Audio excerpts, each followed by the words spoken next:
Hi everyone! Welcome to our exciting free course on 3D UI interactions. For far too long, 3D design has been a realm hard to reach for most designers. Traditional 3D tools such as Blender or Cinema 4D, while powerful, have been daunting, costly, and demanded a deep well of expertise to integrate effectively into websites. Imagine having a 3D tool that's as intuitive as Figma, but for the 3D world. So what better time to start learning 3D and elevate your skills? Get ready to be inspired. This course is absolutely free, all thanks to the fantastic sponsorship from Spline. Now let me tell you about Spline. It's not just a 3D tool, it's a powerhouse, often referred to as the Figma of the 3D world. Imagine everything you'd wish for in a modern design tool: a sleek interface, real-time collaboration, an extensive library of sample files, and the best part? It runs right in your browser, making it seamlessly compatible with Mac, Windows, and tablets. But that's not all. Spline also offers interactions and easy code export. So get ready to dive into a world of limitless creativity, all made possible by Spline's support. So elevate your design skills with our exciting course dedicated to 3D UI interactions. So let's have an overview of what this sponsored course will teach. We'll start by creating this simple Wi-Fi icon. Understand the power of basic shapes and how they can be used to create complex objects within a 3D space. We will use circles and add depth to make it 3D. Finally, adding realism with the use of materials and shadows. The techniques learned today can be applied to all sorts of projects, from app design to data visualization. We will also learn how to bring any design to life with these eye-catching 3D icons. Remember to experiment with different designs, shapes, and materials. We will enhance our designs to be more captivating and interactive by incorporating a variety of animations, including wave and tab bar animation, path animation. Capture your audience's attention with a unique visual experience. Create 3D cards with the Parallax effect. We'll also explore the Screen Resize event, a tool that helps you create layouts that adapt to different screen sizes. Create engaging web interactions with the use of scroll and mouse events, scene transitions, and transition actions. Be creative and make your website truly stand out. Next, we'll present two pivotal features in Spline: variables, which form the core of interactive experiences. These are values that can be altered, serving as the building blocks for engaging projects. With variables, you can control and modify various elements within your project. They can be linked to actions, allowing you to trigger specific events when certain conditions are met. The power of AI is coming to the third dimension as Spline goes beyond the ordinary tool. Its cutting-edge AI feature is set to transform your workflow, offering a fresh approach to visualize your 3D designs. Transform your 3D objects and watch your idea transform with a wide range of styles from cartoon, painting, to realistic. Fine-tune every detail with modifiers and text prompts, ensuring your image is perfect down to the smallest element. AI style transfer allows you to create images utilizing your 3D scenes as a foundation. This feature offers a convenient way to promptly visualize your ideas or add intricate details to your 3D compositions. To utilize this feature, simply click on the first icon located on the left side of the toolbar. Please be aware that a paid subscription is required to unlock this functionality. First, choose a style from the available pre-made presets to create a fresh foundation for your image creation. Influence the outcome of your final result by adding new modifiers, which are keywords, to your existing style. Generate new and multiple surfaces for your 3D objects with AI textures. By simply providing a prompt, you can generate a new texture into an existing element. Thanks to this innovative AI feature, your creative possibilities are boundless. Learning 3D has never been this accessible with the magic of Spline. Dive right in and make a splash in the world of 3D design. Head over to Spline's YouTube channel, where you'll find multiple tutorials covering everything from interactions, lighting, materials, and shading, to creating 3D worlds, icons, and even crafting characters that come to life. If you wish to learn more, check out Spline's documentation. to explore its core features to get you started on understanding 3D design, interactions like states, events, and actions. You will also find details on material and cameras. Thanks to Spline, we offer 2 other courses that are totally free. Follow our introductory course on how to design and code a landing page with an interactive 3D asset using Spline and Code Sandbox. This course will teach you to turn 2D UI in Figma into immersive 3D wonders by adding mouse hover interactions using states. Create eye-catching 3D blobs and animations with ease, and learn to export your interactive assets seamlessly to Code Sandbox. Head over to our second Spline course, where we will teach you to build an interactive 3D scene implemented on a React.js site. Animate objects by using state-based animations and the physics feature, which allows objects to be affected by gravity. This course will explore game controls to move an object in your scene and customize your camera to make your scene look stunning. Even with limited design experience, Spline offers an opportunity to explore creativity. Within their library, neatly categorized into 3D scenes and 3D objects, you'll find a plethora of options. All these 3D models are completely free. Take a dive into each file, understanding its construction, and feel free to customize them according to your preferences. You can add scenes and objects directly from the editor. Just click on Library located at the bottom left of your sidebar. You can search for a specific item, then double-click on it to add it to your scene. You can then resize and position it as you like. You will also find a collection of pre-made materials. After inserting a new object, click on the 4 dots next to Materials and select Spline Library. You can then customize it by changing its colors and materials. With an extensive library of 3D items at your disposal, head over to Spline's community. This platform serves as the ideal space for connecting with fellow designers, offering a ton of inspiration for your upcoming projects. Explore the community to draw innovative ideas for your creative ventures. Upon discovering a design that captures your interest, you can simply open and view it. Moreover, with the click of the Remix button, you gain the ability to edit the design. This action allows you to create a duplicate of the file and modify it according to your personal preferences. Here are some projects we took inspiration from the community to design our 3D models. This cube inspired us to create a design for our section where we teach variables. Then we have this amazing portal effect that we recreated for one of our cards. When in need, make sure to explore the community for creative ideas. You can also share and like to show your appreciation. And don't forget to give credit where credit is due. Engage with fellow creatives by proudly sharing your work. Click on the Publish button located at the top right corner to present your creations to the world and receive constructive feedback. Make a significant impact in your industry by building your portfolio. Select one of your scenes, input the relevant details, and click Publish. The community is waiting for you. To get started, head over to spline.design and create your account. You can start creating right away through your browser, but a desktop is also available. You'll have 2 download options for Mac, and it is also available for Windows users. Once Spline is opened, you'll be presented with the home interface. On the left navigation bar, you'll find your files. You can access Spline's free library of assets.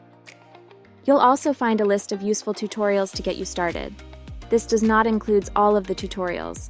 Head over to Spline's YouTube channel for their complete library. Access the community to connect with fellow designers, to get inspiration, and to showcase your work. If you are working with a team, access the projects from the same interface. Now to start a new design, click on the New File button, located at the top right corner. So this is the interface you'll be working with when creating a new design. Located at the top, we have the toolbar that gives quick access to frequently used objects like the rectangle, ellipse, cube, and sphere. To access the AI feature, click on the stars icon.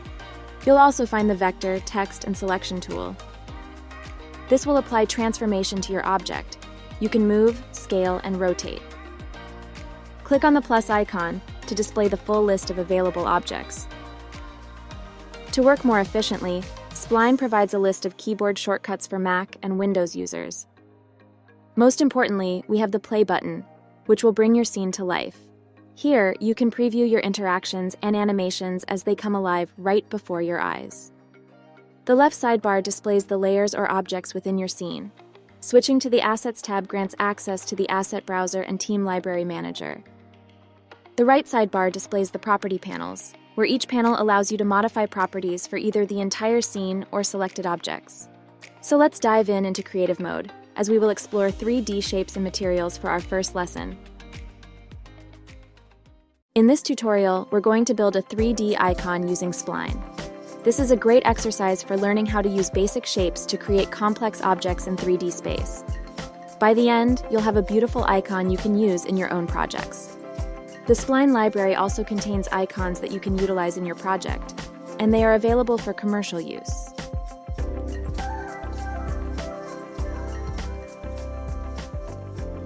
Let's get started. The first step is to create a new spline. This will serve as the basis for our icon. We'll begin by creating a series of circles that will make up the main body of our icon. Circle 1, start by creating a new circle. Set the size to x200, y200. Adjust the ring value to 85 to control the thickness. Set the angle to 90 degrees to create a quarter circle shape. Extrude the circle by 30 units to add depth. You can utilize these techniques to create 3D bar charts representing financial data. This approach is a valuable asset in UI design, especially for crafting data visualizations. Duplicate the first circle to create the second one. Adjust its size to x140, y140, and set the ring to 78. Keep the angle at 90 and the extrusion at 30. This circle will be slightly smaller than the first one. Duplicate circle 2 to create the third circle. Make it even smaller by setting its size to x80, y80, and adjust the ring to 62. The angle and extrusion remain the same at 90 and 30 respectively. Lastly, duplicate circle 3 and adjust its size to x20, y20, setting the ring to 0, and the angle to 360. The extrusion remains the same. Once you've created all 4 circles, select and group them, then rotate them on the z-axis by -45 degrees. Next, we'll be making a rectangle. Set its dimensions to x200 and y200. Fine-tune the rectangle's aesthetics by setting the corner to 46, giving it a slightly rounded edge. To add depth to the design, set the extrusion to 30. Let's switch to isometric mode and then select the group. I will then position it in the z-axis at 44 units. Further enhance the 3D effect by adjusting the bevel to 10 and bevel sides to 10. Let's select all the circles and change the extrusion to 1 to give them a softer edge. After the rectangle is formed, select all layers you've worked on and group them together for easier manipulation. The layer is now named Wi-Fi, and its position is set to x0, y0, and z0. Let's select the group, then change the y position to 0 while the z position remains the same. Now that our shapes are in place, it's time to apply material to them. This will define their color, lighting, and reflectivity characteristics. First, navigate to the material property. Set the circle's material color to DFE7F5 to give it a soft and appealing hue. For a more dynamic appearance, switch the lighting mode to overlay. Now, let's create a new material. Click on the plus sign to generate a new material. Change the color setting to Fresnel. Fine-tune the Fresnel settings as follows. Color, 8ECCFB. These adjustments will affect how the light interacts with the circle's edges, influencing both color and intensity. Once you're satisfied with these material settings, let's proceed with copying the material. Click your mouse and select Copy Material. Now we will apply these same settings to the other 3 circles. Select the other 3 circles. Click your mouse and select Paste Material. Next, let's move on to the rectangle. Change the color setting to depth. For the depth setting, we're going to apply a radial gradient color of #608EF1. By manipulating these anchors near and far, you can control the depth of the gradient. Additionally, use the arrow tool to adjust the origin Y, X, or Z value, allowing for further customization of the gradient's perspective. Now, change the far gradient to 6090F5. Make sure the gradient is set to local and the origin is at Y500. The near value should be 700, and the far value should be 380. This will create a gentle gradient effect that adds depth and dimension to the rectangle. For the lighting, set the type to Lambert and color to black at 80, and select Overlay. This will give a soft shadow effect to the rectangle, contributing to its 3D appearance. Just like we did with the circles, we're going to add a Fresnel effect to the rectangle. Use the color 5BDCF9. Set the bias to -0.09, scale to 1, intensity to 2, and factor to 1. This will add a shiny, reflective effect around the edges of the rectangle. Let's create a material asset for our project. Here's how. Click on the 4 dots, then click the plus icon to add an asset. Give your asset a name. To apply it, select the circles, go back to the material property, click the 4 dots again, and choose the asset you just created. If you want to detach it, simply click on this icon. Think of it like this. You have a bunch of icons for your app and you want them all to look the same. Creating a material asset helps you do that in a snap. Your icons will have a consistent style. Shadows can give your 3D designs depth and realism, but sometimes harsh shadows aren't what you need. Here's how to make them softer. Go to Directional Light. Find it in the left sidebar of your Spline interface. In the Light Properties panel, you'll find options for Blur and Penumbra. These two properties control the softness and spread of your shadows. Adjust the blur to 4. This will soften the edges of your shadows, making them appear less sharp and more natural. Change Penumbra to 3. The Penumbra setting controls the size of the softer, diffused part of the shadow. A higher value will result in a larger, softer shadow. Now, take a look at your design. The shadows should appear softer and more subtle, enhancing the overall appearance of your 3D model. Alright, don't forget to name the file. Next, switch to Play mode to preview your 3D icon. This mode allows you to interact with your scene as an end user would, providing a realistic view of your design. You can rotate, pan, and zoom the camera to review your design from different perspectives. This is also where you'll see any interactions or animations you've added in action. Remember, Play mode lets you see how your design will look and work after you publish or export it, helping you ensure it's just right before sharing. In Spline 3D, when working with grouped objects, you might find that the pivot position is not centered as expected. This can cause issues when you try to rotate the group, resulting in an off-centered rotation. Begin by ungrouping the layer. This can be done by selecting the group and choosing the Ungroup option. Next, select all the circles within the ungrouped layer. Navigate to the Boolean modifiers panel and click Merge Geometries. This will combine all selected circles into a single unified object. After successfully merging the geometries, ungroup the main parent group one more time. Now, regroup the objects together again. This process of ungrouping, merging, and regrouping can help recenter the pivot point of the grouped objects.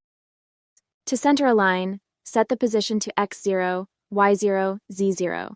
Now let's add the final touch to your design by giving it stylish beveled edges. Select the object and navigate to the Shape panel. Set bevel side to 4 for a subtle, polished effect. Notice how this adjustment beautifully softens the edges of your object. Now, let's add a touch of personalization by changing the screen background color. Head to the Scene panel. Here, you can select a color that suits your design preference. Go with off-white or unleash your creativity with any color of your choice. Alright, let's preview it. Congratulations! You've effectively crafted a 3D Wi-Fi icon using Spline. The skills you've acquired today can be used in various projects, whether it's for app design or data visualization. Keep honing your abilities and delving into the limitless potential of Spline. Enjoy your creative journey. I will see you in the next video. In this tutorial, we'll be walking through the steps to create a dynamic 3D weather icon using Spline. We'll cover how to create objects, apply materials, and animate the objects to bring your icon to life. Whether you're a seasoned designer or new to 3D design, this guide will provide you with a practical hands-on approach to using Spline. Let's get started. First, open Spline and create a new project. Now let's customize the scene background and click on the canvas. On the right sidebar, change the BG color to a nice blue sky color. The hex code is on the screen. To help us with precision, let's set up a grid. Go to the global settings on the right sidebar and change the grid plane to front-back XY. The grid will help to align our objects accurately. Time to bring in the sun. We'll start by creating a sphere. In the toolbar, click the circle and drag it to the canvas. For the size, set a value of 100 for the X, Y, and Z axis. And for the position, set a value of 0 for the X, Y, and Z axis. Next, let's create a cylinder for the sunbeam. In the toolbar, click the plus icon and choose a cylinder. Adjust the size to X8, Y20, and Z8. We will position the cylinder in relation to this line. We can drag the arrows to change its position, but I prefer to use the right sidebar for a more precise position. Rotate the X and Z axis to 90 and the Y is 0. And position the X axis to -70 and 0 for the Y and Z axis. We can create a beautiful effect using the cloner. Use the cloner to duplicate and arrange objects in patterns or based on the shape of another object. You can also create dynamic animations by changing cloner and randomness settings with state changes. Here's how. Select the cylinder, then go to the cloner in the right sidebar. Activate the cloner. Cloner offers various types, like radial, linear, grid, and object, each producing distinct patterns. In our case, I want the radial type. You can choose whether to display or hide the original cloned object. In our case, I want to hide. Set the count to 8 and adjust the radius to 70. The start and end properties allows to define a circular sector. It's set to a full circle by default with a value of 360. The alignment property will align the clones to the radius if activated. For our example, select Yes. Next, we have the axis property. It will set the orientation of the clones based on the X, Y, and Z axis. For our design, let's use the Y axis. Finally, we have the transform properties, which are position, scale, and rotation. It will change the transform values of the clones, and the base object retains its original transform. Next, modify the cylinder's rotation and position properties values to 0 for all 3 axes. Now let's give our icon a stunning appearance. Create a material with the following settings. First, select the sphere, then go to the material property. Change the color to depth. Let's use a yellow color for the first color stop, and black for the second one. For its origin, the X and Z values will be 20, and the Y is 10. Adjust the near value to 16 and far to 183. Change the opacity of the lighting to 80, and add overlay as blending mode. Add a new layer by clicking on the plus sign and select Matte Cap. The Matte Cap layer works by applying a texture onto the shape, making it valuable for creating intricate material surfaces. Use the third option from the first column. Overlay this as well. Add a new layer and select Fresnel. The Fresnel layer replicates the way reflections appear on surfaces, influenced by the angle of the light. It is good to use it if we want to create shiny or metallic surfaces. Set the color to white and a bias of 0.10. The scale will be 1 with an intensity of 2, a factor of 1, and add overlay. To ensure consistency and efficiency, let's create a material asset. Click on the 4 dots icon in the Material Property section. Click the plus icon to add a new material asset. Give your asset a name. Now you can easily apply this material to various elements in your project. Select the cylinder to apply it. Return to the Material Property section, click on the 4 dots icon and choose the asset we created. All right, we have a sun. To orbit your cameras, simply press Option and click while dragging. Let's add some clouds to our scene, so add a sphere. Set the size values to 60 for all 3 axes. The X position is -90, the Y is -30, and the Z is 60. Duplicate the sphere and keep the same size, but change the X position to -6. Duplicate a third sphere and change the size to 80 for all 3 axes. Change the X and Y position to -50 and -26. Now let's merge them into one. Select all 3 spheres and go to the Boolean modifier on the right sidebar. Click on Union, then click on Apply and Edit. Time to shape those clouds. We'll use some sculpting brushes. Start by selecting the layer. Then go to the Shape panel and click on Edit Mesh. Head to the toolbar and click on the brush icon to begin sculpting. Here are some brushes to get you started. The first one is Grab, and it pushes the surface from its starting point by clicking and dragging. Hold the Command key to move the surface. The second one is Draw. Click and drag along the surface to elevate it along the path you draw. Hold the Command key to push the surface. The third one is Draw Clay. It is similar to Draw, but with a flat base. Click and drag to elevate. Hold Command to move the surface. And lastly, we have Smooth. The brush will smoothen all the rough edges to make the surface more even. In the Sculpt Brush panel, you have the option to adjust both the radius and strength to achieve your desired effect. Adjust the brush settings until you're satisfied with the cloud's shape. Alright, so far so good. Let's make our clouds look amazing with the right material. Change color to glass. Click on the icon to open its properties. Change the blur value to 150, a thickness to 250, and a refraction to 1.08. For the lighting, keep its default values. Add a third layer and select depth.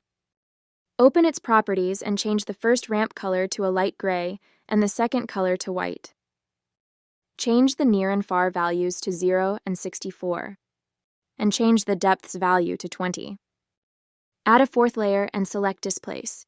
This layer will distort the object's geometry with noise displacement. For the properties, keep its default values but change the Displace's value to 0. Add a fifth layer and select Fresnel.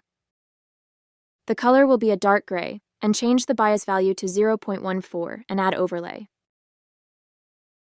Add a sixth layer and select Matte Cap. Select the preset that is the second one in the fourth column, and change the blending to Screen. Now let's add some raindrops to our scene. Go to Toolbar. Click the plus icon and choose a cylinder. Change the size values to X and Z 10 and Y 30. We can use a material from the Spline library. Go to the Material panel. Look for the 4 dots icon in the Material Properties section. Click it to open the material options. Choose Spline Library.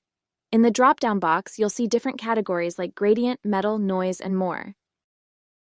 You can even search for something specific if you want. I picked one called Glass Color Pattern 02. Click on the material to apply it. I'd like the raindrop to be blue. Let's edit the material for that. Add a depth layer with the following settings. Change the first color to a light blue, and the second color to another shade of blue. Change the Y value to -19 for origin, near to 5, and far to 24. Move the layer under lighting. Change the lighting's opacity to 90, and the blending to Overlay. For glass, edit the refraction to 1.60, change the glass's value to 60 with a blending of Overlay. For matte cap, the value is also 60 with a blending of Overlay. Change the Fresnel color to a dark blue, and change the blending to Screen. And lastly, change the last matte cap's value to 70 and Overlay. By updating to those new values, the effect will look better. To make our 3D icon look even cooler, let's give it a background card. Add a rectangle shape. The size will be X, a width of 250, and Y, a height of 340. Set the corner value to 44 to create a rounded corner. Set the extrusion value to 10 to add depth to your rectangle. Set the bevel value to 8. This applies a bevel to the edges. set the bevel size value to 8. This will give your bevel a more rounded appearance. For this card, we'll use a special material from the Spline library. You can even search for something specific if you want. I picked one called Gradient Saturation Shiny 06. It's got a nice blue color. Click on the material to apply it. Go to the material section. Find the depth option. Set the first and second colors with the following hex codes. Locate the layer named Boolean and rename it to Cloud. For the cylinder layer, rename it to Raindrop. The other layers can remain the same. Click on the first layer you want in the group. Hold Shift and click on the others you want to include. Press on Command G. This will create a group containing all the selected layers. With the new group selected, go to the Transform panel on the right side. Set X, Y, and Z to 0 to center the group on the canvas. To change the camera's angle, press Option on your Mac keyboard. Click, and you can drag it to have another angle. Adjust the position by moving the Y and X axis to your desired location. I want an icon outside the rectangle. Press Option plus R to reset the camera. Let's start by improving the shadows in our 3D scene. We'll make them softer and adjust their direction. Select Directional Light from the left sidebar of your Spline interface. Set the direction values to X minus 415, Y 414, and Z 300. Adjust the intensity of the light to 0.60. To soften the shadow, set the blur value to 2. For a more gradual shadow falloff, change the penumbra value to 6. Now let's introduce a point light source to add depth and realism to our scene. To add a point light, click on the point light tool in the toolbar. In the right sidebar panel, set position to X 0, Y 50, Z 160. Make sure to disable shadows by setting it to No. In the Light Properties panel, change intensity to 0.80. Set distance to around 3000 to control how far the light travels. Adjust decay to 2 for the light's intensity over distance. All right, the card looks good. To make our icon more informative, let's start by adding the temperature text. Access the toolbar and click on the T icon to add text. Type in the temperature degree. To add the degree symbol, press Option Shift 8. Adjust the size of the text to be X 130 and Y 70. Customize the font settings to your liking. For the temperature, we're using the Inter font with a size of 70 and a semi-bold weight. Position the text at coordinates X0, Y-73, and Z-15. Then change the color to white and hide the lighting. Now, let's add text for the weather conditions. Duplicate the text content that you've just created for the temperature. With the duplicated text selected, change the font size to 24. For weather conditions, use a regular font style. Adjust the text size to X100 and Y30. Position this weather text at Y-130, Z-15. Adjust text to horizontal center. Now change the content to showers, and then set the opacity to 60. Finally, we have completed our weather card, so see you on the next one. With the weather card completed, it's time to bring our scene to life. First, we'll add some animation on the sun and make it rotate. Here's how. Let's start by selecting the sphere. Navigate to the States panel located on the right sidebar. Click on the plus icon to add a new state. You will encounter 2 new states. The base state, the initial state your object was in, and another one referred to as the state.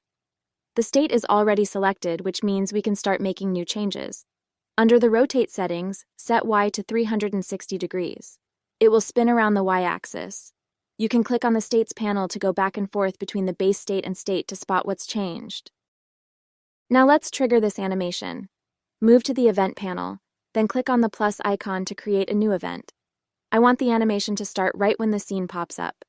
So all you have to do is pick Start Event from the drop-down menu. It's already there by default. For the action, choose Transition from the drop-down menu. Set the target drop-down to Sphere, The target is where you want the change to take place in your object, which represents our sun. Configure transitions as follows. Transitions 1, base state, transitions 2, state. In the transitions section, you can specify which states the change will go through, how long each step takes, and how it happens. Choose ease in out for animation with a duration of 4 seconds. The sequence properties, they're the big boss of the whole show you planned in the transition section. The delay refers to the duration in seconds that the sequence should wait before being played. You can set the number of times your sequence does its thing or make it run endlessly. By choosing infinite, the cycle property will appear. It refers to whether the sequence should revert back to its initial starting point. This will make the sun rotate indefinitely. Now preview the animation by clicking on play mode. You'll be able to see it rotate. Next, we'll animate the sunbeam, making it move like a shining ray. For this, we'll be using the cylinder layer. Navigate to the States panel again. Click on the plus icon to add a new state. We'll start by moving back to the base state. Then, go to the cloner panel on the right sidebar. Change the end value to 0. Now switch back to the state and return to the cloner panel. Change the end value back to 360 to create the animated effect. To add a rotate transition, let's create a third state. In this state, we'll change the z-axis value to -360. Head over to the event panel. Click on the plus icon to add an event. Choose Start Event from the drop-down menu. For the action, choose Transition. Set the target to Cylinder, which represents our sunbeam. Configure Transitions 1, Base State, and Transitions 2, State. Use ease in out animation with a duration of 1 second. For the sequence, set loop to none, for a one-time animation. Now add another action. I want a separate transition and a delay. Select Transition again. Target, Cylinder. Transitions 1, State, and Transitions 2, State 2. Configure this animation with ease in out, a duration of 4 seconds. Add a delay of 1 second to create a staggered effect, and set it to loop infinitely. Now preview the animation by clicking on play mode. You'll be able to see it rotate. Let's add some gentle movement to our cloud. Navigate to the States panel as before. Click the plus icon to add a new state. Head over to the material properties to create cloud movement. On the displace layer, set the movement to 10. For the offset, the X value is -43. The Y is 30 and the Z is 10. Change the displace's value to 8. Go to the event panel. Click on the plus icon to add an event. Choose Start Event. Choose Transition as the action. Set the target to Cloud. Set Transitions 1, Base State, and set Transitions 2, State. Use linear animation with a duration of 6 seconds. Set the sequence to loop infinity, and cycle ping-pong. The animation will be played forward and backwards in a loop. Let's check out the animation. You can activate play mode by pressing Shift plus space. Great. If you want the cloud to move slower or fast, you can adjust the animation by changing the display and duration settings to your liking. With the sun and cloud in place, let's animate the raindrop inside the cloud. I want the rain to fall diagonally and fade away. To get started, let's change the raindrop color to navy blue. For the lighting effect, set the blending mode to multiply. Feel free to adjust the colors as you prefer. With the layer selected, head over to the right sidebar. Rotate it by 20 degrees along the Z-axis. Set the X position to -90, the Y to 20, and the Z to 100 to make sure the raindrop is inside the cloud. You can temporarily hide the cloud for better visibility. Navigate to the States panel. Click the plus icon to add a new state. Select the green arrow and move it down about 50 units. Go to the event panel, then click on the plus icon to add an event. Choose the Start Event from the drop-down menu. For the action, choose Transition. Set the target to raindrop. Set Transitions 1 to Base State and Transitions 2 to State. Under Animation, set the style to ease in out, the duration to 1 second. Set Sequence to loop infinity. This will make the raindrop keep falling. Let's play the animation. Great job, the animation is working well. Now let's make the raindrop fade away. I want to change the animation. Under Animation, set the style to ease out, the duration to 1 second. This will be the position of the raindrop in the new state. Go to the material property and detach. This will disconnect the raindrop from any shared material properties. Set all layers to 0 opacity. This will make the raindrop invisible in the state. Let's play it again. The results are looking much better now. I'd like to move the raindrop downward by setting Y to -60. Let's play again. So far, so good. Next, we'll use the cloner to create multiple raindrops, all of which will maintain the animation. Select the raindrop layer. Navigate to the cloner panel on the right side of your interface. It's more suitable for working on the base state. Set the type to linear. Set the count to 4, which will create 4 raindrops. Set the position to X11, Y -6, Z 0. We can hide the cloud for more visibility. Select Convert to Instance. This will give us more control over each individual raindrop. We don't need the main component, so let's hide it.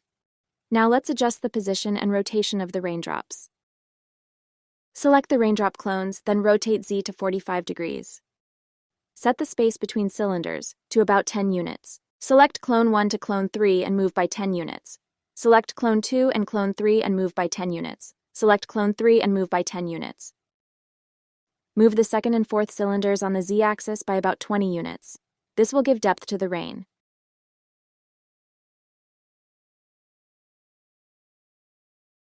Select raindrop clones, then rotate Z to 60 degrees. Next, select all clone components and then rotate them along the Z-axis by 20 degrees. Now bring the cloud back by unhiding it using the eye icon. Let's see the preview. Next, let's add some delay for each raindrop. Select the first cylinder inside the group. Set the delay to none. Choose the second cylinder. Delay it by 0.4. Opt for the third cylinder. Give it a delay of 0.2. Finally, for the fourth cylinder, add a delay of 0.8. I want to adjust the sunbeam animation to make it rotate more slowly. Let's change the duration to 10. Alright, let's take a look. Great, the raindrops are more realistic now. I'm quite happy with the result. Alright, don't forget to name the file. Once this icon is complete, we can separate the objects to create more cards, like these examples. And there you have it, your very own stunning 3D icon created in Spline. We've covered everything from setting up the scene to sculpting and animating. Feel free to experiment and add your personal touch. Don't forget to save your project, and you're ready to showcase your 3D icon to the world. Thanks for watching. I will see you in the next video. In this section, we'll discover techniques for adding creativity into your project. We'll explore the Path tool to create 3D paths, and dive into the basics of animating these paths to add life into your creations. So let's get started. First, open Spline in your browser or on your desktop app and click on New File. Delete the default rectangle. Choose any color for your background scene. I will be using a light blue color. Now, let's explore how we can add a path to your scene. And there is a few ways to achieve the same result. You can create a path directly from a shape. Let's add a rectangle, and under the shape settings, click on Convert to Path. The path will follow the sides of your shape and remove the fill. By default, the size of the path is 50. Change the values to have a wider or thinner path size. You can edit each points represented by a purple dot. Move them on the X and Y axis and it will keep the sharp edges. Use the pen tool to add new edit point to shape your path. Once the mouse cursor is near the path, you will see a plus sign to add it. You can now edit the handle. Drag the new blue point and it will update your path shape. While on edit mode, select the bend tool located at the top. Click on any purple dot and it will turn into a Bezier curve represented by a blue dot. This will add handles that you can move to edit the curve. Drag the handle represented by the purple dot. This will move both handles together. Click on the purple dot and hold the Option key on the Mac and it will move individually for more flexibility. With the bend tool still selected, Click on the blue points and it will remove the handles, turning the Bezier curve back into sharp corners. If all the path points are purple, you can increase the corner value and it will adjust all points simultaneously. You can also edit a single path point as long as it is connected by purple dots on its left and right. For example, use the Bend tool and edit the bottom right point. Now increase the value of the corner and only the top left point will be affected as it is still connected to purple points from its left and right sides. After adding corners to your path, you can also increase the subdivisions value for a smoother sculpting result. Now that you're familiar with the basics of creating a path, you can create new ones using ellipse and apply the same principles as seen previously. It works also with the vector tool. By using it, you can create a custom shape. Once you click on Convert to Path, the shape will be turned into a path by following all the edges of your shape. Path can also be created from a text. Type anything you want, convert it to a shape, and then convert it to path. Now it's time to practice what we've learned and try to recreate this more complex design using the Path tool and by editing the points and Bezier curves. This is no ordinary and random path. The shape is inspired by Apple's 2021 event, so let's begin. Click on the plus sign and select Path. Add multiple points and try to reproduce the same path as mine, or create your own. Don't worry if it's not perfect right away. We can still edit it after the path is created. For the extremities of the path, you can leave it as flat to have straight edges or rounded. Go to Caps and select Round to have a beautiful and natural finish. Now it's time to sharpen and finalize the path by playing with the points and handles.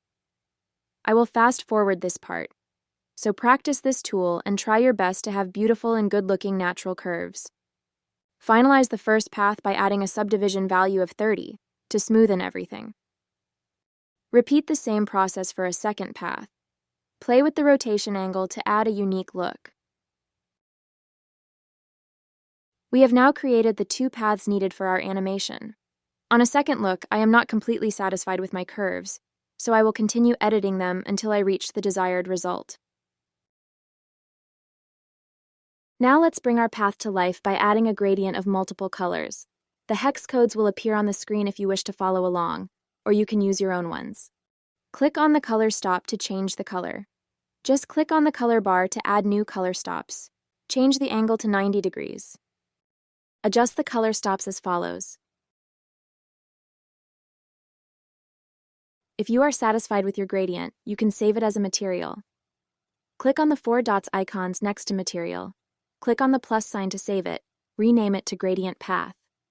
To save some time, I will also apply that new material to Path 2. If you wish to rearrange the points how they overlap each other, click on the isometric view and drag the point as you like. But be careful not to distort the path. We have now completed our custom design using the Path tool. If you struggle with creating the path, you can import the original image into Spline and trace it over with the tool. It is with practice that you will master the Path tool. One of the better options beside drawing with the Path tool is to import a SVG file directly into Spline. Here we have the SVG file for our Apple inspiration. If you wish to follow along, download the SVG file in the description below. The file is opened in Figma, and we can clearly see its vector points. In Spline, click on Import at the bottom left. Select Vector SVG and choose the appropriate file. You can also drag and drop your file directly into Spline. Don't worry, the SVG was imported correctly, but the vector shows the fill instead of the outline because the lines intersect. To fix that issue, select the first layer and click on Convert to Path. Add a subdivision value of 30 to smoothen the edges. Repeat the same process for the last layer. You will notice that even with a subdivision value of 30, the intersection points are not smooth. You can play with the handles just a little and this will smoothen everything. You might need to adjust the handles again to not lose the original path. After adding a gradient to our path, there is still some visible minor issues. By adding a round caps, both extremities ends with the same color, even though the first and last color are different. To fix that, make sure to use the same color for the first and last color stop. Also, we have a weird blending of colors when the paths intersect. You can fix that by adjusting the camera view by holding Option on the Mac keyboard and dragging with your mouse. Then move the intersection point slightly to give the effect that it is on top of each other. Repeat the same process for the other intersection. Be careful to not distort the original path too much.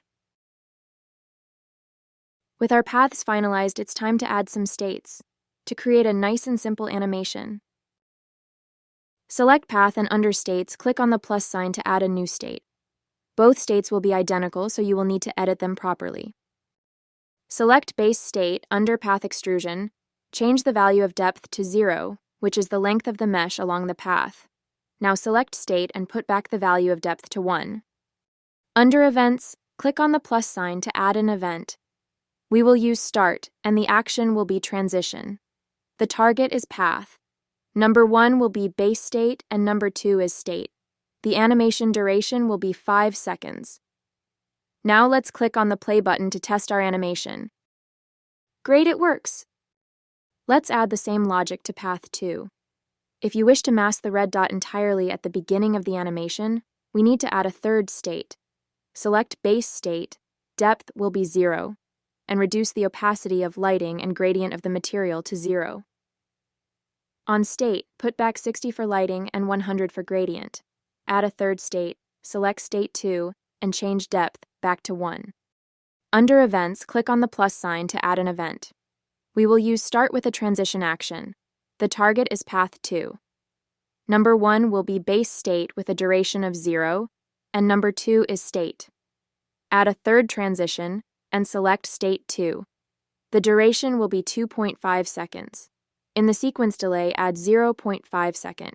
That means that the animation will start after 0.5 seconds once we click on the play button.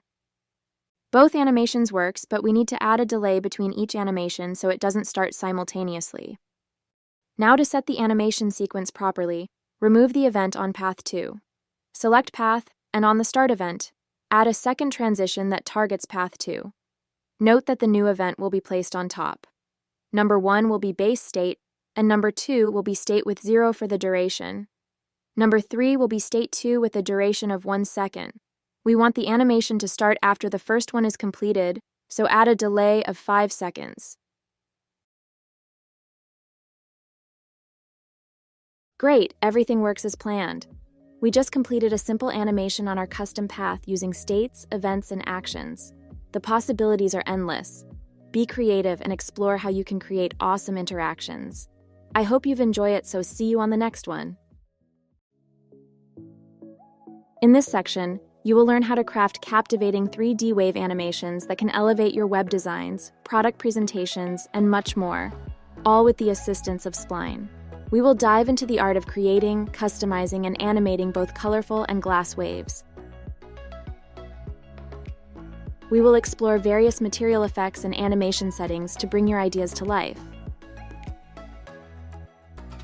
The wave animation can serve as a captivating backdrop for your website's hero section, immediately grabbing the attention of visitors. Alternatively, it can offer an elegant and straightforward product presentation, elevating its visual appeal with a dash of beauty and creativity. The Spline library offers a bunch of samples to jumpstart your project and explore its various elements. Among these samples, you'll find a wave example that can be employed to get you started. If you're new to this concept, you have the flexibility to duplicate the sample and customize it according to your unique preferences, whether it's altering the shape or modifying the material effects. However, in this tutorial, we will walk you through the process of creating the wave completely from scratch. So let's dive right in. All right, let's open Spline in your browser or desktop app and create a new file. To stay organized, rename your design file by double-clicking on the default untitled label and giving it a meaningful name for your project. Let's say Wave Animation. For the best visual experience, choose any dark background for your scene. Black, for example, or dark blue is your choice. It offers excellent contrast, which is ideal for creating a vibrant, colorful object with a nice glass effect. So it's best to use a fairly dark background. You can see your element clearly, right? When you open a new file, it comes with a default rectangle layer that we won't need, so delete it. Let's begin by creating our first shape. select the Vector tool, which allows you to create a custom path. Click anywhere on the canvas to establish the first point, and then skillfully shape your wave. Add the necessary anchor points and click and drag to make a curve. Once your wave is precisely as you want, you can simply press the Escape key to finish. Now, direct your attention to the Shape section within the property panels on the right sidebar. Here, you will find two options: Edit and Convert to Path. Opt for Convert to Path, and you'll notice that the fill color turns into defined outlines. This step marks a significant transformation in the appearance of your wave. By default, my base shape is round. Here you have the options for your shapes like rectangles, circles, polygons, or stars. If you wish to create something unique and fully express your creativity, you have the freedom to craft your own custom designs by selecting the custom option. We may want to create a different shape from the options available. Let's design the basic shape manually, using the Vector tool once again. You can even create a heart or a random shape as you like, of course. So let's go for random. Alright, now let's rename our custom shape to base shape.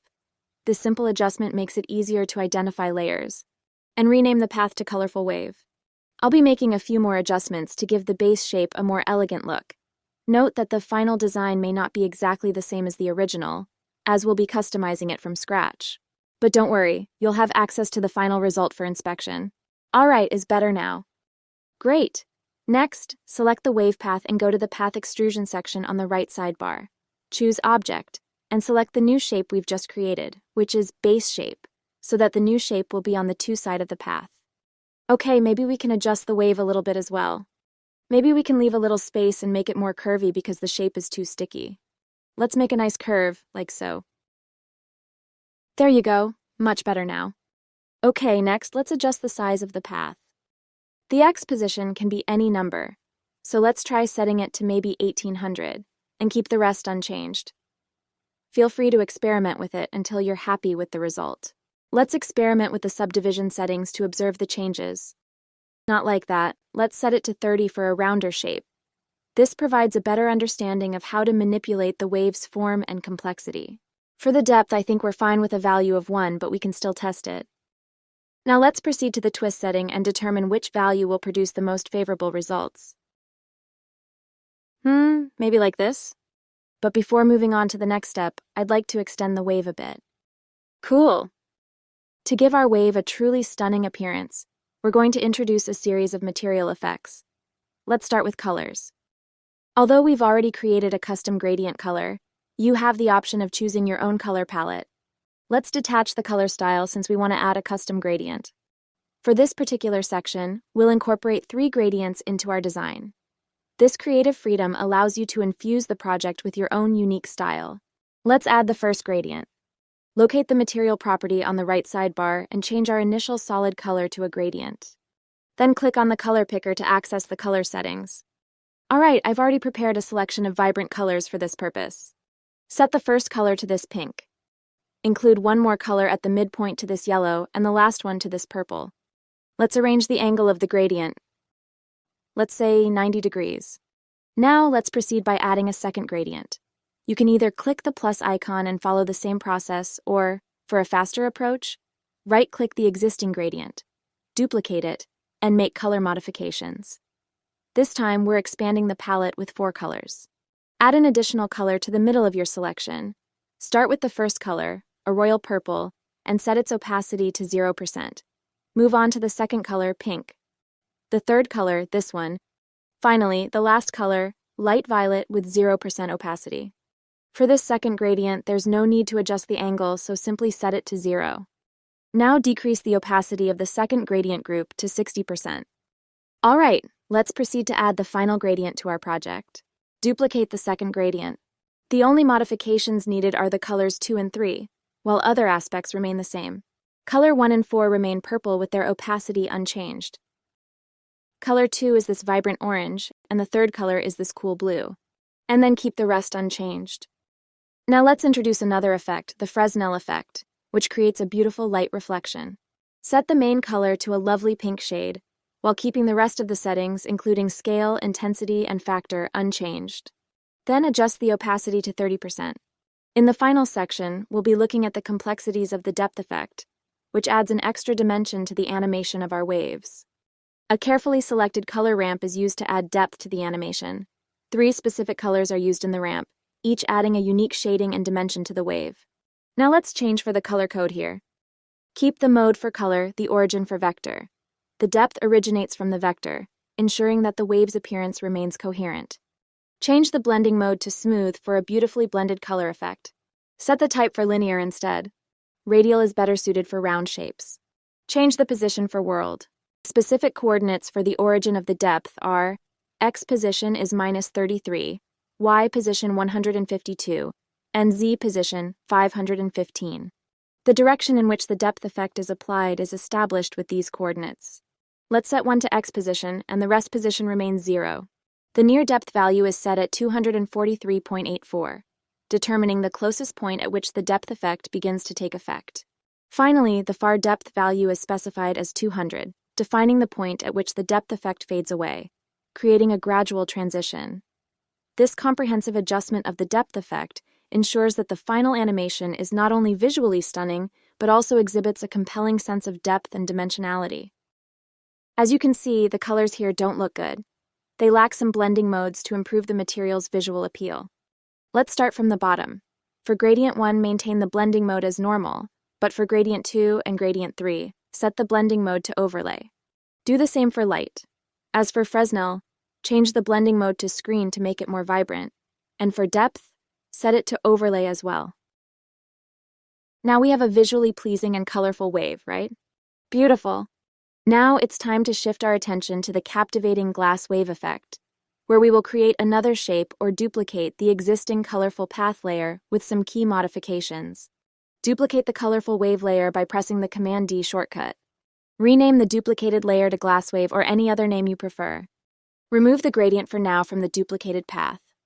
Switch the Fresnel effect to glass, modify the depth setting to matte cap, and choose a glass-like option from the Spline library, or upload your own image. Let's go with this one. It resembles a mirror more closely. Let's move the glass wave slightly so that it doesn't hide the colorful wave, allowing us to better observe the changes.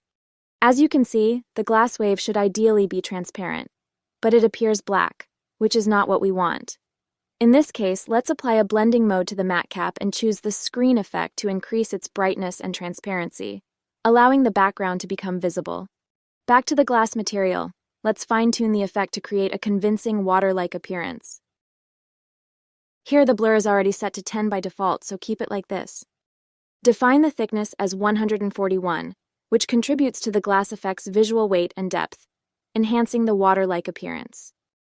And the refraction is already set to 1.50 by default as well. We can keep it like that. This effect provides a visual distortion that mimics the behavior of light as it passes through water, adding to the realism of the glass wave effect. Okay, now let's modify the opacity of the displaced material by increasing it to 48% so that we can better perceive the texture. Next, let's introduce another material effect by selecting Fresnel. It brightens up the texture, but how about adding an overlay effect to seamlessly blend it with the colorful wave? Let's reorganize the order of the material effects by moving the Fresnel down below the matte cap. This adjustment results in a slightly darker appearance. The order of effects plays a crucial role in achieving a pleasing final result. All right, let's make some adjustments to the glass shape, otherwise the path behind won't be visible. Select the edit path to adjust manually. Select the 2 points to edit at the same time and bring them to the top a little bit, like this.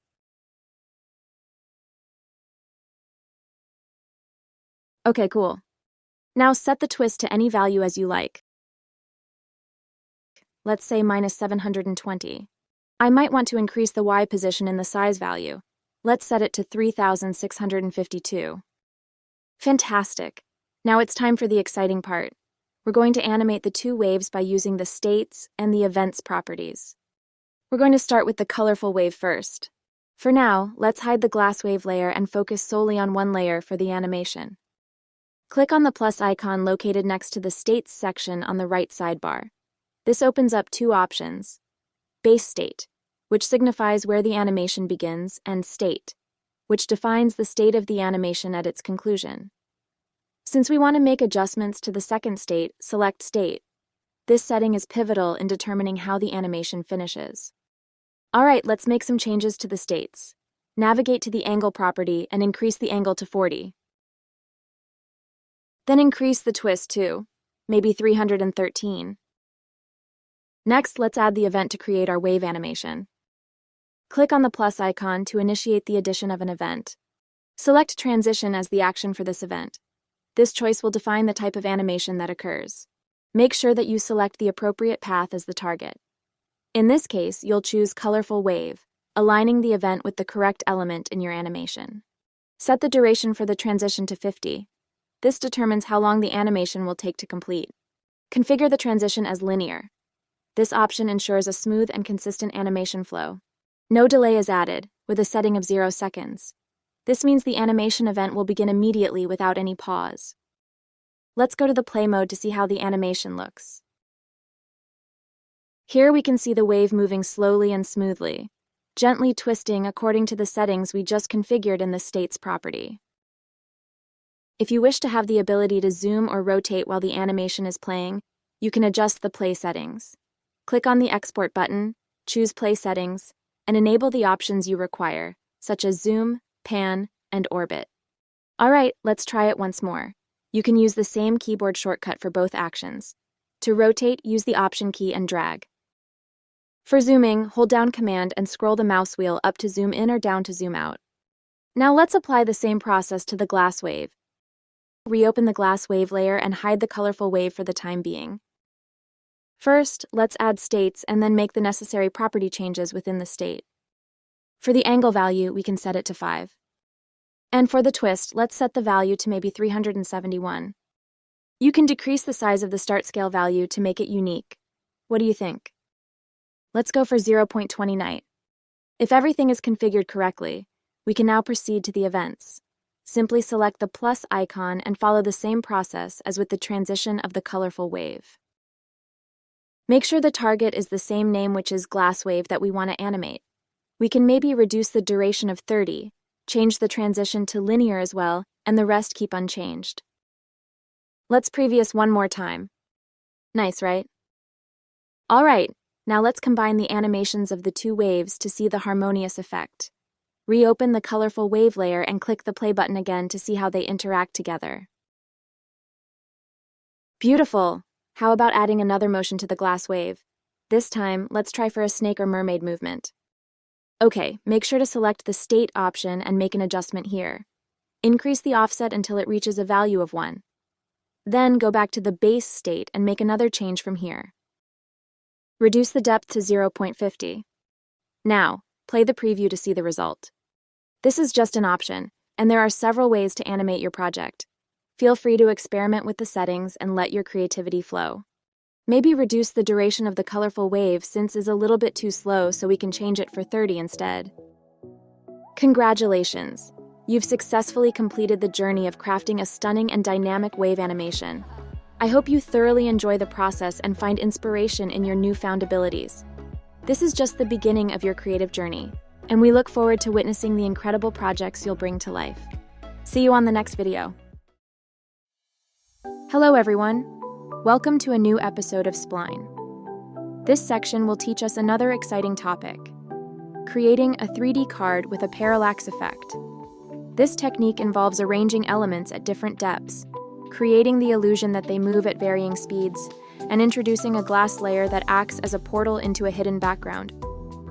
You can check out the community for more examples like this one.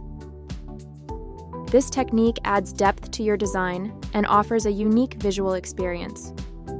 Whether designing a website or app interface, the 3D parallax effect can make your creation stand out. In this section, we'll start by creating the main card with the composition and learn how to use glass layers to create the portal.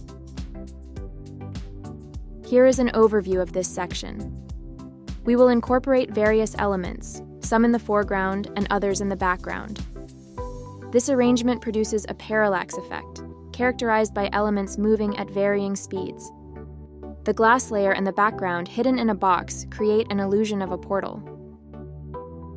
The first step is to add a background element for our scene, so you will need a wallpaper, a blob, or any other suitable image or animation. You can import an existing file or use assets from your Spline library. The second step is to create our 3D card, starting with the base using a rectangle. This rectangle will form the outer shell of our card. To give our card a 3D effect and create the illusion of glass, we'll apply extrusion and materials, including color, lighting, and the most important thing, the glass layer. The third step is optional, which is to create the card's front face by using another glass layer to place text content later.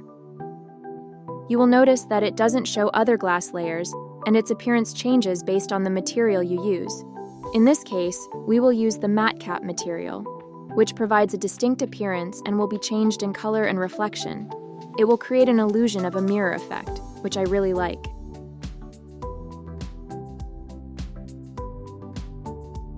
The fourth step is to hide the background or whatever is inside or behind the glass layer by creating a cube. The cube's purpose is to conceal all the elements inside except the card. For the fifth step, you will need a 3D icon, such as the weather icons from our Spline course library, or 3D assets from your Spline library. In the final part of this section, we will explore different settings to enhance user interaction with your 3D card.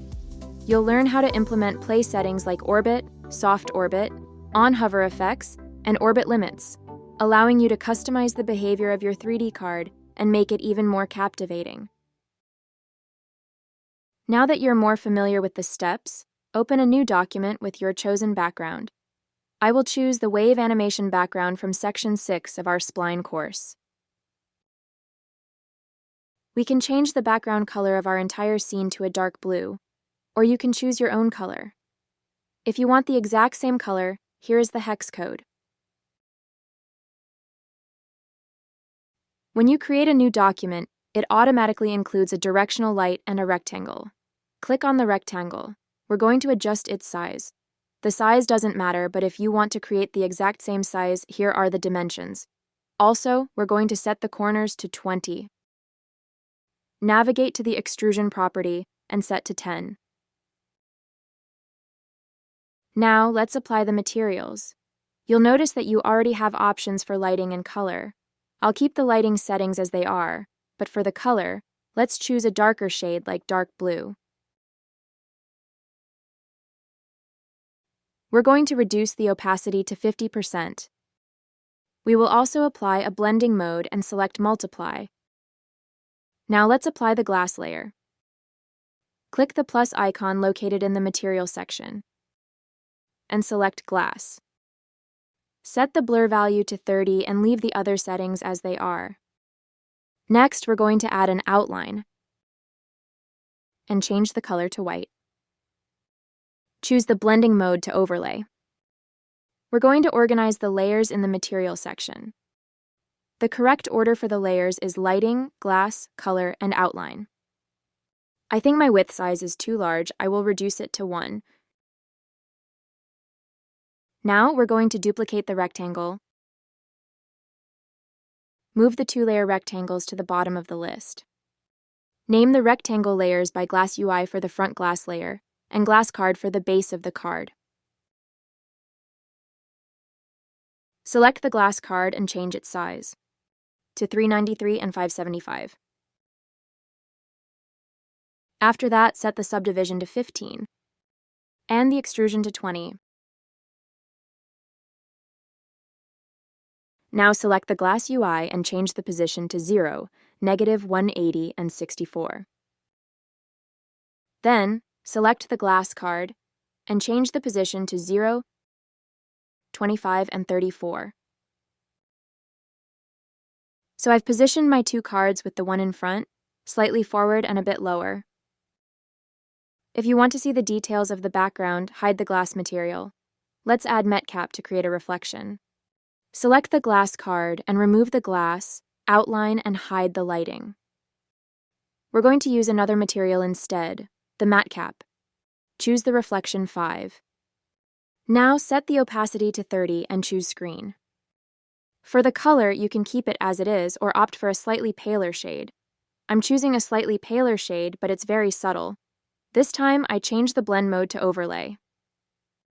Place the matte cap layer under the color layer, and reduce the opacity to 30. The next step is to hide the background. Select the cube from the toolbar. The size doesn't matter as long as it covers the entire background completely. For a better orientation, switch your camera to isometric mode. Be sure to mask the background fully. It's very important not to hide the card. Make sure my background doesn't extend beyond my box. The cube's color should match the background, effectively concealing everything behind it. So change the cube color to the same background color as the scene.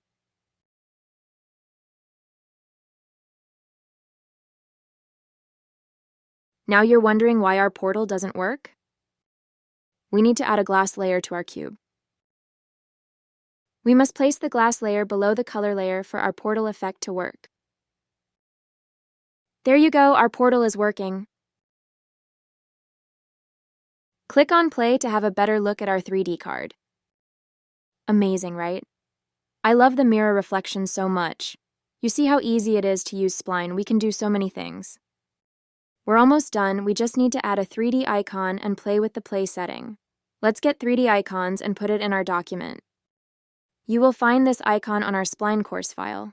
Once you have your 3D icon, we're going to position it. -9.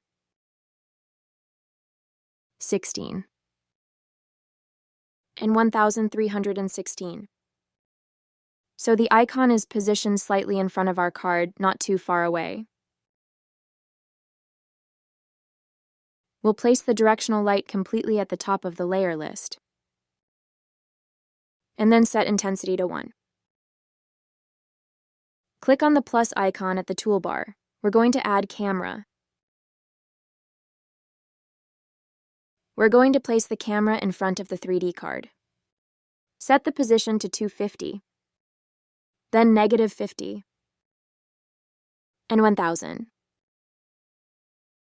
So you can see that the camera is well positioned in front of my 3D cards. Hold on, I'll turn it on its side a little so you can see better. Now let's go to the play settings.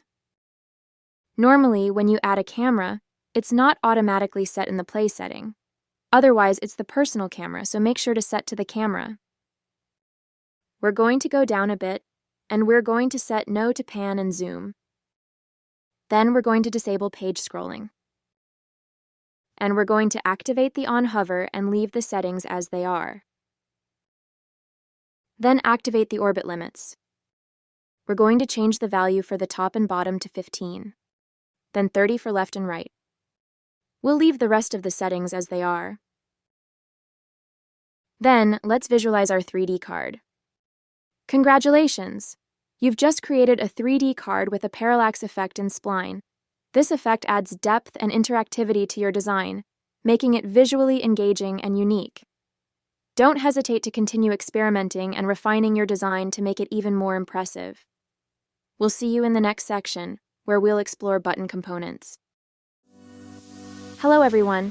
In this section, we're going to learn about components in Spline, similar to components in design tools like Figma. These components are invaluable when you need to replicate elements multiple times to ensure consistency in your designs. Creating components in Spline allows you to make global changes efficiently. We will also complete the 3D card from the previous section by adding text and an icon.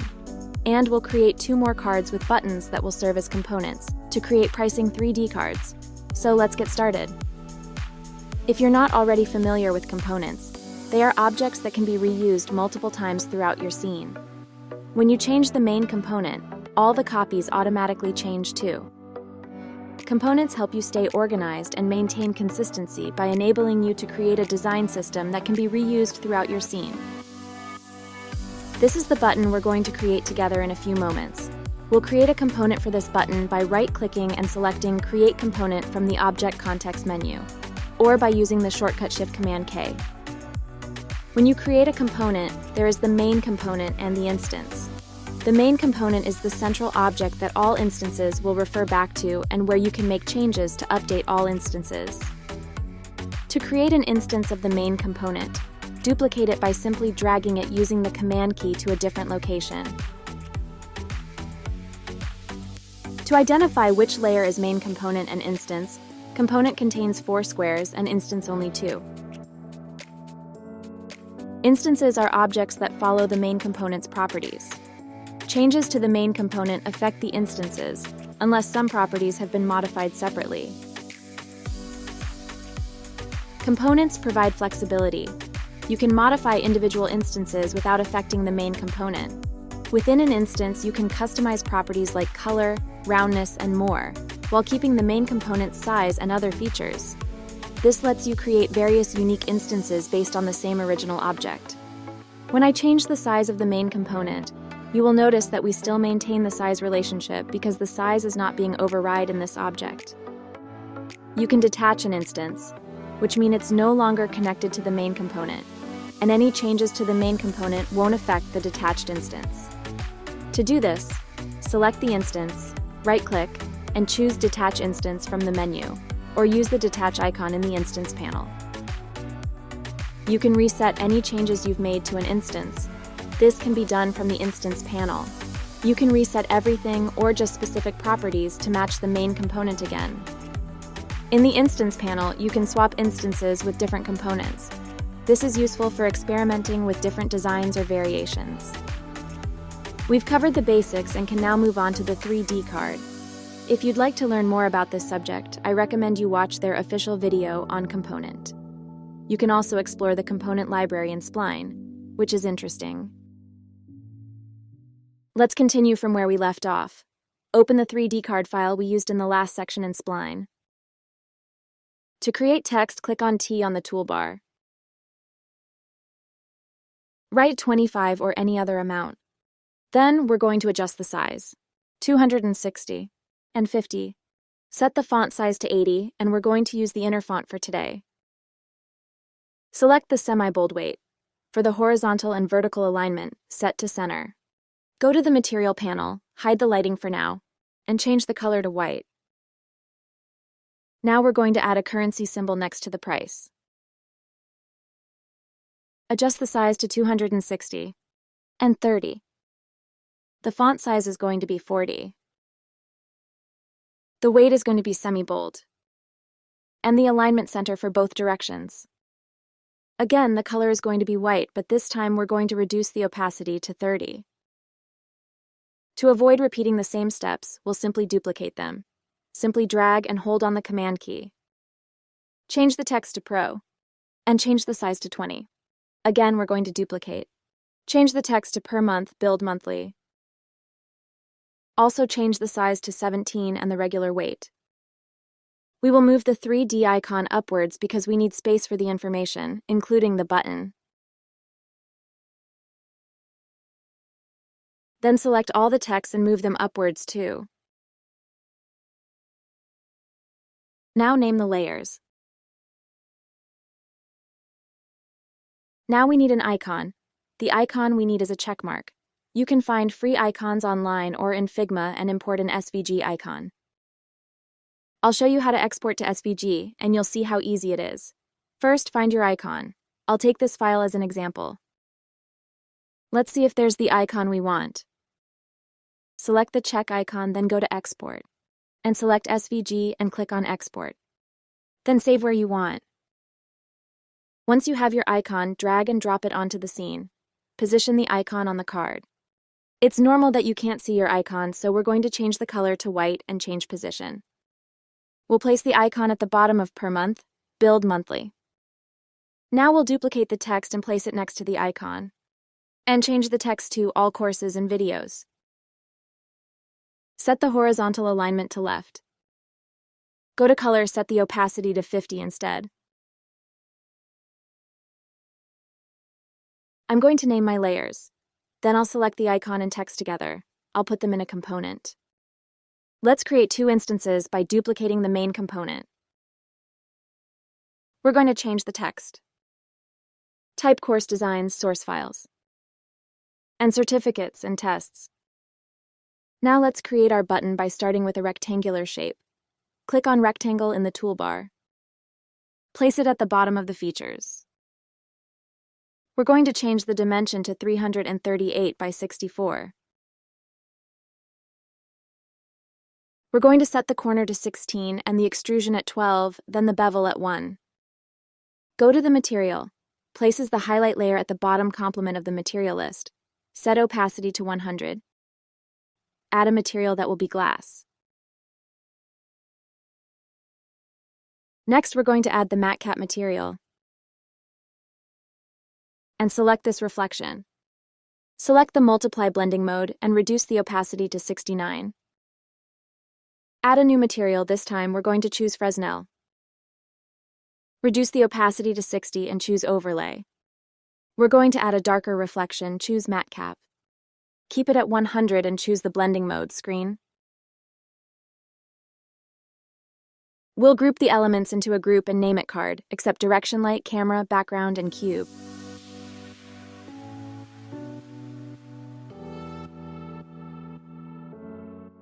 With the materials we've used, look at the beautiful reflection of our button. Cool, right?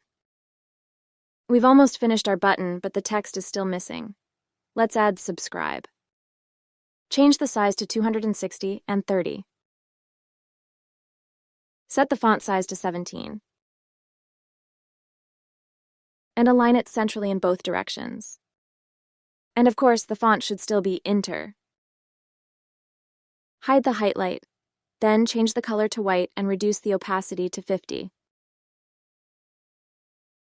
After that, let's visualize our 3D cards with text and button.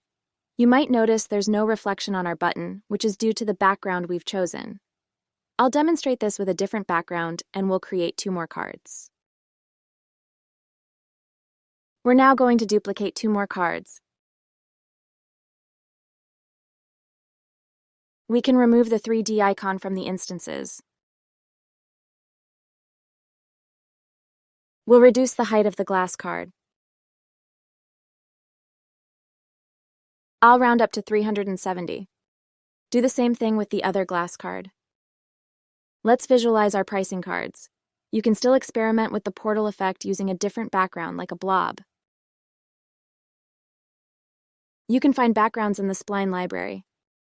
As you can see, there's a lot to choose from, and you can even modify it as you wish. There's a blob here we may use, but this one looks interesting too. Open the file, group the elements, and copy and paste into your document. You may modify it like the materials, but I'll take it as is. You're going to place your background in the cube as we did in the last section. I'll increase it a little and then I'll visualize it.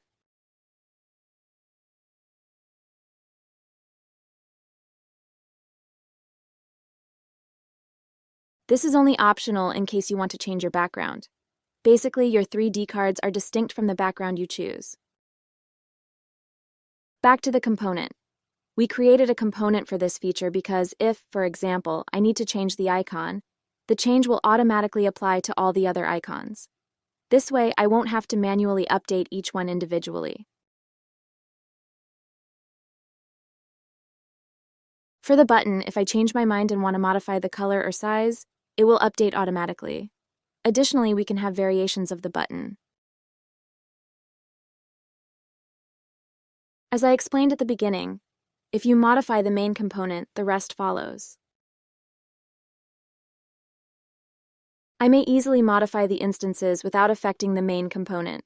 Let's change the text label to Create Account.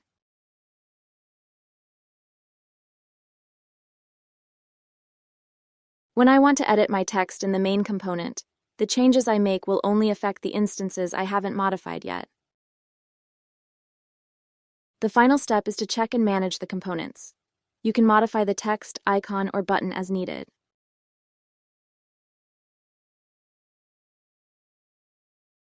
I may also create a button variation and make a kind of disable button.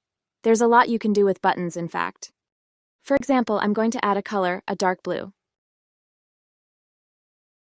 Another example of why to use components. I haven't created a component for my entire card. I only created one for the feature and one for the button. But if I want to modify, for example, my text isn't aligned here, I have to do it manually for the other 2 cards. If I'd made a component, I'd have saved a lot more time. So we're done with this section. In summary, components in Spline are versatile tools applicable in different situations, including 3D scene creation, design systems, and icon design. They promote efficiency, consistency, and creative exploration in your 3D projects. See you in the next section. We're going to learn about Screen Resize Adaptive Layout. In this section, we'll explore the Screen Resize event, a tool that helps you create layouts that adapt to different screen sizes. This feature enables you to trigger actions based on canvas size, making it a crucial tool for adapting your projects to various screen dimensions. In today's world, where people use different devices to access content, having a layout that adjusts is crucial. It ensures that your Spline creations appear and work beautifully on desktops and mobile devices, making users happier and improving performance. This guide will teach you how to make sure your Spline designs look and work perfectly on screens of all sizes. We will focus on creating adaptive layouts for the 3D pricing cards we previously worked on together. So let's get started. Let's open your 3D pricing card project and we will continue our work on this document. I'm going to reposition my cards. This part is optional and you don't have to do it. It's only for replicating the same position I created in my other document.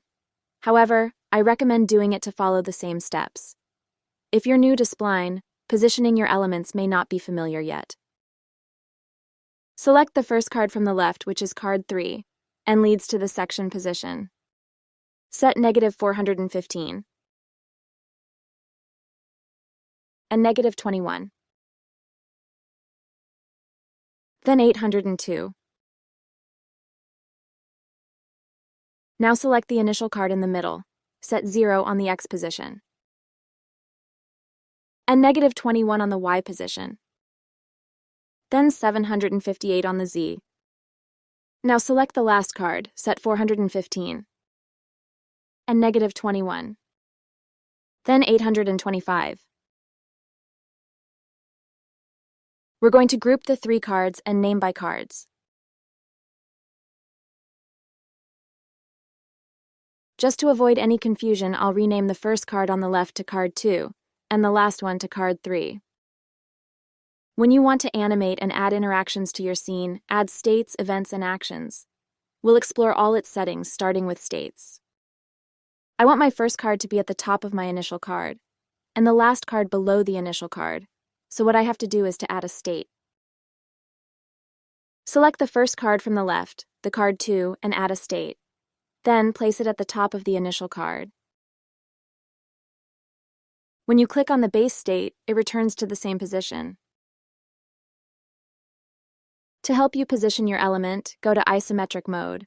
I align the glass card and leave the glass UI a little to the front.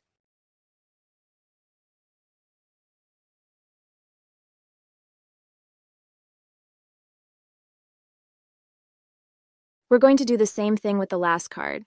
Select card 3 and place it below the initial card. Now we'll explore the Screen Resize event settings, including type, breakpoints, actions, and transitions. To add the Screen Resize event, select the group and click the plus button next to Events. A panel will appear showing a flag with Start. Click on that and you'll find several options. Choose Screen Resize. You can define whether the breakpoints on the event will be horizontal or vertical. This is crucial because it determines how your actions will be triggered based on the canvas size. Horizontal. The event will trigger actions based on the canvas's width. Vertical. The event will trigger actions based on the canvas's height. We're going to choose the horizontal type. Pixel values and operators define breakpoints. To streamline the process, 3 presets are available: mobile, tablet, and desktop. These presets come with default breakpoint values corresponding to common screen sizes for each device type. Nevertheless, you can also specify custom values when necessary. Let's explore the operator available. Less than is actions trigger when the canvas size is less than the defined pixel value, and more than is actions trigger when the canvas size exceeds the defined pixel value.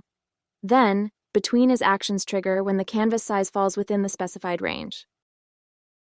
We will customize the first breakpoint and set the operator to less than and values to 1024.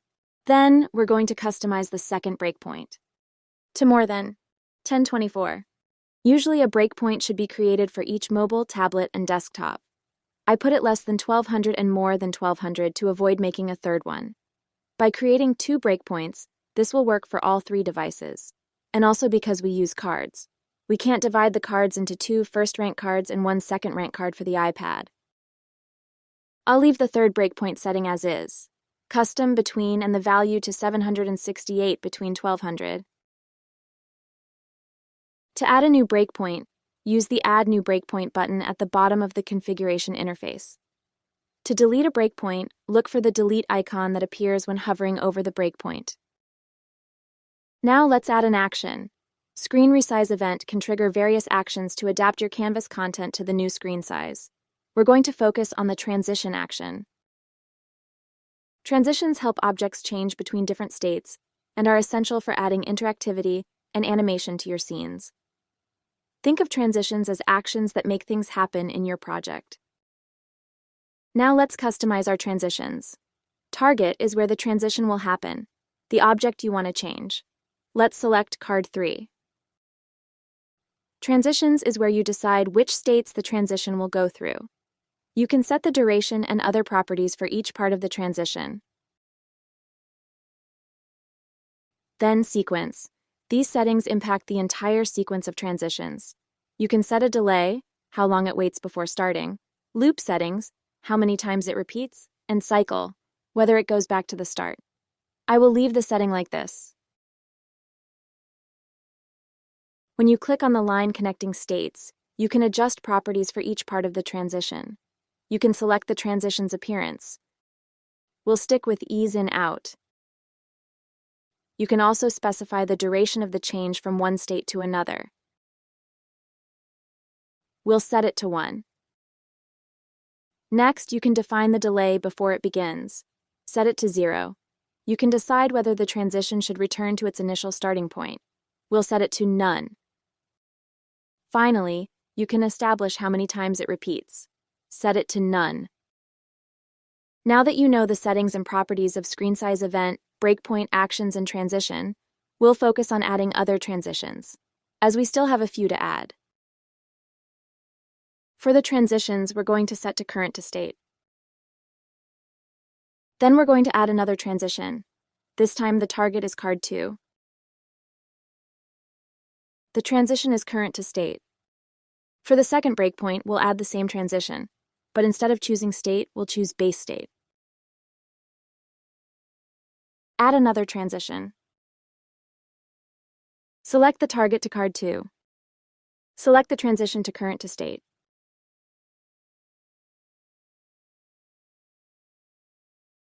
Okay, let's review what we've accomplished thus far. Right now, we have the cards stacked on top of each other, resulting in this layout which isn't very visually appealing, is it? What we aim to achieve is a layout like the one shown, with some spacing between each card, and the top and bottom ones not having the glass card, only focusing on the glass UI. By the way, you can find this interactive background in our Spline course file. I'm going to raise my glass card up. This part is optional, but I did it in my original file, so I'll do it for here too. Select only the glass card in card 2 and card 3. Make sure it's properly aligned. To have the same alignment, set the Y position to 64 for both glass cards. Now put all the cards in state. Ensure to rename the layers to Glass Card 3, Glass Card 2, and Glass Card 1 to make it easier for us when we add transitions for the new states. Otherwise, we might get confused if the names are the same. Select Glass Card 1 and add a state. Then move it down to align with the glass UI.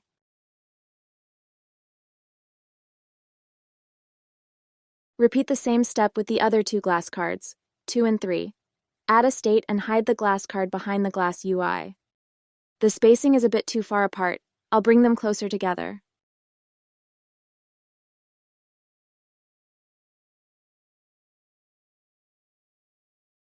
I'm going to reselect all the layers I put in a state to return to the base state.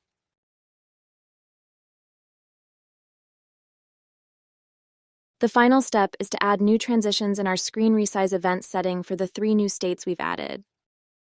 So it's going to be the same as what we did earlier, adding a new transition. Next, set the target to glass card 1, and it's crucial to choose the transition current to state. Repeat the same step by adding the 2 other glass cards.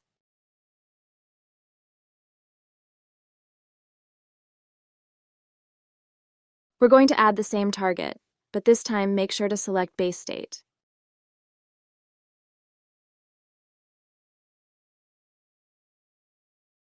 Now let's check to ensure that we've configured our settings correctly. Perfect. We have configured our settings correctly. You can share your scene with others, and you can also view it on your iPad or mobile to check if it works properly. Just copy the link and pass to Safari. I'm connecting my mobile to my computer to show you. You can see it works perfectly on my cell phone. That's fantastic. We've completed this section. Now that you've learned how to create adaptive layouts, you can practice with your own designs. Have fun! In this section, you'll learn how to animate this beautiful glass tab bar from Figma and turn it into a 3D design using Spline. This design includes a captivating crystal floating action button, which adds a touch of elegance and a captivating crystal marble effect, similar to Siri's interface. This design will elevate the visual appeal of your mobile applications, creating a truly shining user experience. We're going to focus on making the tab bar look lively with animations. We won't be working on the top part of the credit card design, but you'll still have access to the whole design for inspection. We will import the original tab bar design from Figma and animate the icons. After that, we'll create the floating action button from scratch, making it look like a see-through marble that floats above the design. So let's dive right in. As usual, open a new file and rename our project Tab Bar Animation. Then delete the default rectangle because we don't need it. We'll start by taking the finance app design from one of my courses, using this tab bar as a starting point in Spline for our design project. Choose the tab bar base layer, then click the plus icon in the export panel, and opt for the SVG format to initiate the export to Spline. SVG stands for Scalable Vector Graphics, which is a widely used format for vector-based images that retain high quality and scalability. Select the export button and save it to your folder. Back to Spline, navigate to the left sidebar. In the bottom section, choose Import. You can either opt for Vector SVG or simply drag and drop the SVG file directly for the import process. When you import the tab bar base into Spline, you can see that it appears in solid black. This transformation is the result of several design elements, such as drop shadows and background blurs, which Spline cannot fully match due to differences in the feature set. Consequently, we'll need to make manual adjustments to align the design with our intentions. Keep the original shape and delete the rest. Then rename the remaining shape to Tab Bar Base. Let's add the glass material to the shape. Set the blur value to 20 would result in a moderately blurred or frosted appearance. Next, adjust the thickness to 20, which implies that the glass material has a substantial thickness. Set the value of refraction to 3. This indicates that light passing through this glass material would experience a moderate degree of bending or distortion. Next, let's add the matte cap material. Choose the initial option from the top left corner of the matte cap material selection, which sets the foundation for the material's appearance. Adjust the opacity of the material to 30% to control the transparency level, allowing other elements to show through partially. Set the blending mode to Screen, which often results in brightening the underlying elements and creating a specific visual effect. Next, add the color material and take this color code, which is a dark shade. Apply a 30% opacity to this color and choose the Overlay Blending mode to achieve a specific blend of the material with the underlying elements. To improve visibility, let's introduce a vibrant background since the shape has a glass effect, making it currently difficult to discern against the background. Nice, right? All right, we're going to add the extrusion, which determines how far the shape extends in the third dimension, creating a 3D effect. For example, a value of 20 means the shape extends 20 units in the specified direction. For our design, let's set the extrusion to 10. There you go. Next, we will integrate icons from Figma into our project. These icons are sourced from SF Symbol and will be converting them into outline strokes to enable path animation. This is necessary because SF Symbol is designed for use as text by Apple and cannot be used on other platforms. Now let's export the icons using the same method we employed for the tab bar base. And simply drag and drop the icons to seamlessly integrate them into your project. Let's separate the icons and put them at the top for now. Alright, before moving on to the next steps, it's essential to convert all the icons to paths. Select all shape layers at the same time by holding down the Shift key and clicking on each of them to modify them all at once. Then, in the right-hand sidebar, select Convert to Path. After conversion, the shapes will increase in size. To address this, manually reduce the size to 1 and increase the depth to 1, while leaving the other parameters unchanged. To ensure your tabs are positioned correctly, you can add a new material and then select and upload an image of the entire tab bar that you'd like to use as a reference. Alright, next, let's add text to our tab, beginning with the Home tab. Use the Text tool to create a text box and drag a dimensions of 40 by 20. And type the label Home for our initial tab. Adjust the font size to 6. Choose the font to Enter instead. And then align the text both horizontally and vertically to the center. Set the scale to 1.64 for all the positions. And set the color to white with 40% of opacity. Now let's align the icon and the text in accordance with the tab bar image as a visual reference. For precise placement, you can also use the grid plane feature in the global settings, and select the front-back option. The front-back option in a plane grid setting allows you to specify whether an object should be placed in front of or behind other objects when they overlap in the same plane. This is particularly important when creating complex designs or scenes, where you need to control the visual hierarchy of elements. To group the icon and text, simply press the Command-G shortcut, and rename the initial tab as Home. To expedite the process, duplicate the Home tab. Rename the duplicated tab as Search. Adjust the label as needed, and copy the new icon. Use the Paste in Place option to precisely position the new icon in the same location as the previous one you wish to replace. The Paste in Place function ensures that the new object occupies the exact spot as the one you intend to replace. You can either drag it down here and manually position it by referencing the tab bar, and repeat the same process for the rest of the tabs. Alright, now that everything's in the right place, we'll fine-tune the corner of our tab bar base. Choose the 2 lower vector points and set the corner radius to 200, creating a smooth and rounded shape. To enhance the visibility of the tab bar shape and achieve a seamless blend with the background, we'll create an outline stroke. Hide the reference and open the tab bar base we created earlier. Begin by duplicating the tab bar base and rename the layer as Outline, and then convert it into a path to create a stroke. Set the size to 0.50 for both the X and Y positions. This defines the thickness of the outline stroke. Start by removing any unnecessary elements, retaining only the color. Change the color to white, maintain the blending mode as overlay, and increase the opacity to 100%. Alright, make sure you bring the outline to the front of the tab bar base for improved visibility. Now let's open the background to evaluate the contrast with the entire element. Now let's move on to crafting the floating action button, which resembles a mesmerizing crystal marble that will later be animated. To begin, select the plus icon on the left of the toolbar. Choose the Sphere option and set the size to 56 for all positions. Position it in the center of the tab bar curve.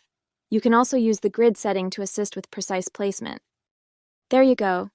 For the lightning material, set the blending mode to overlay, and set the opacity to 100%.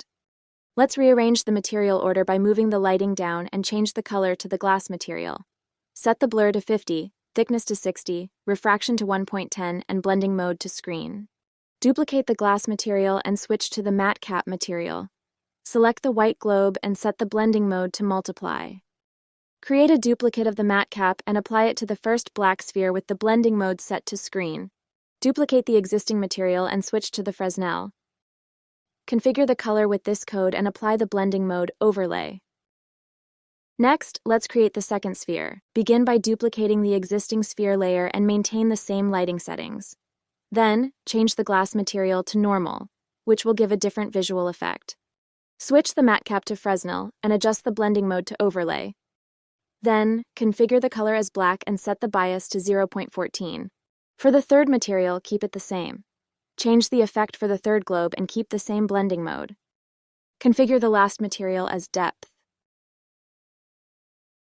Choose the type as linear, and fine-tune the Y position of the direction to 50 for a horizontal gradient effect.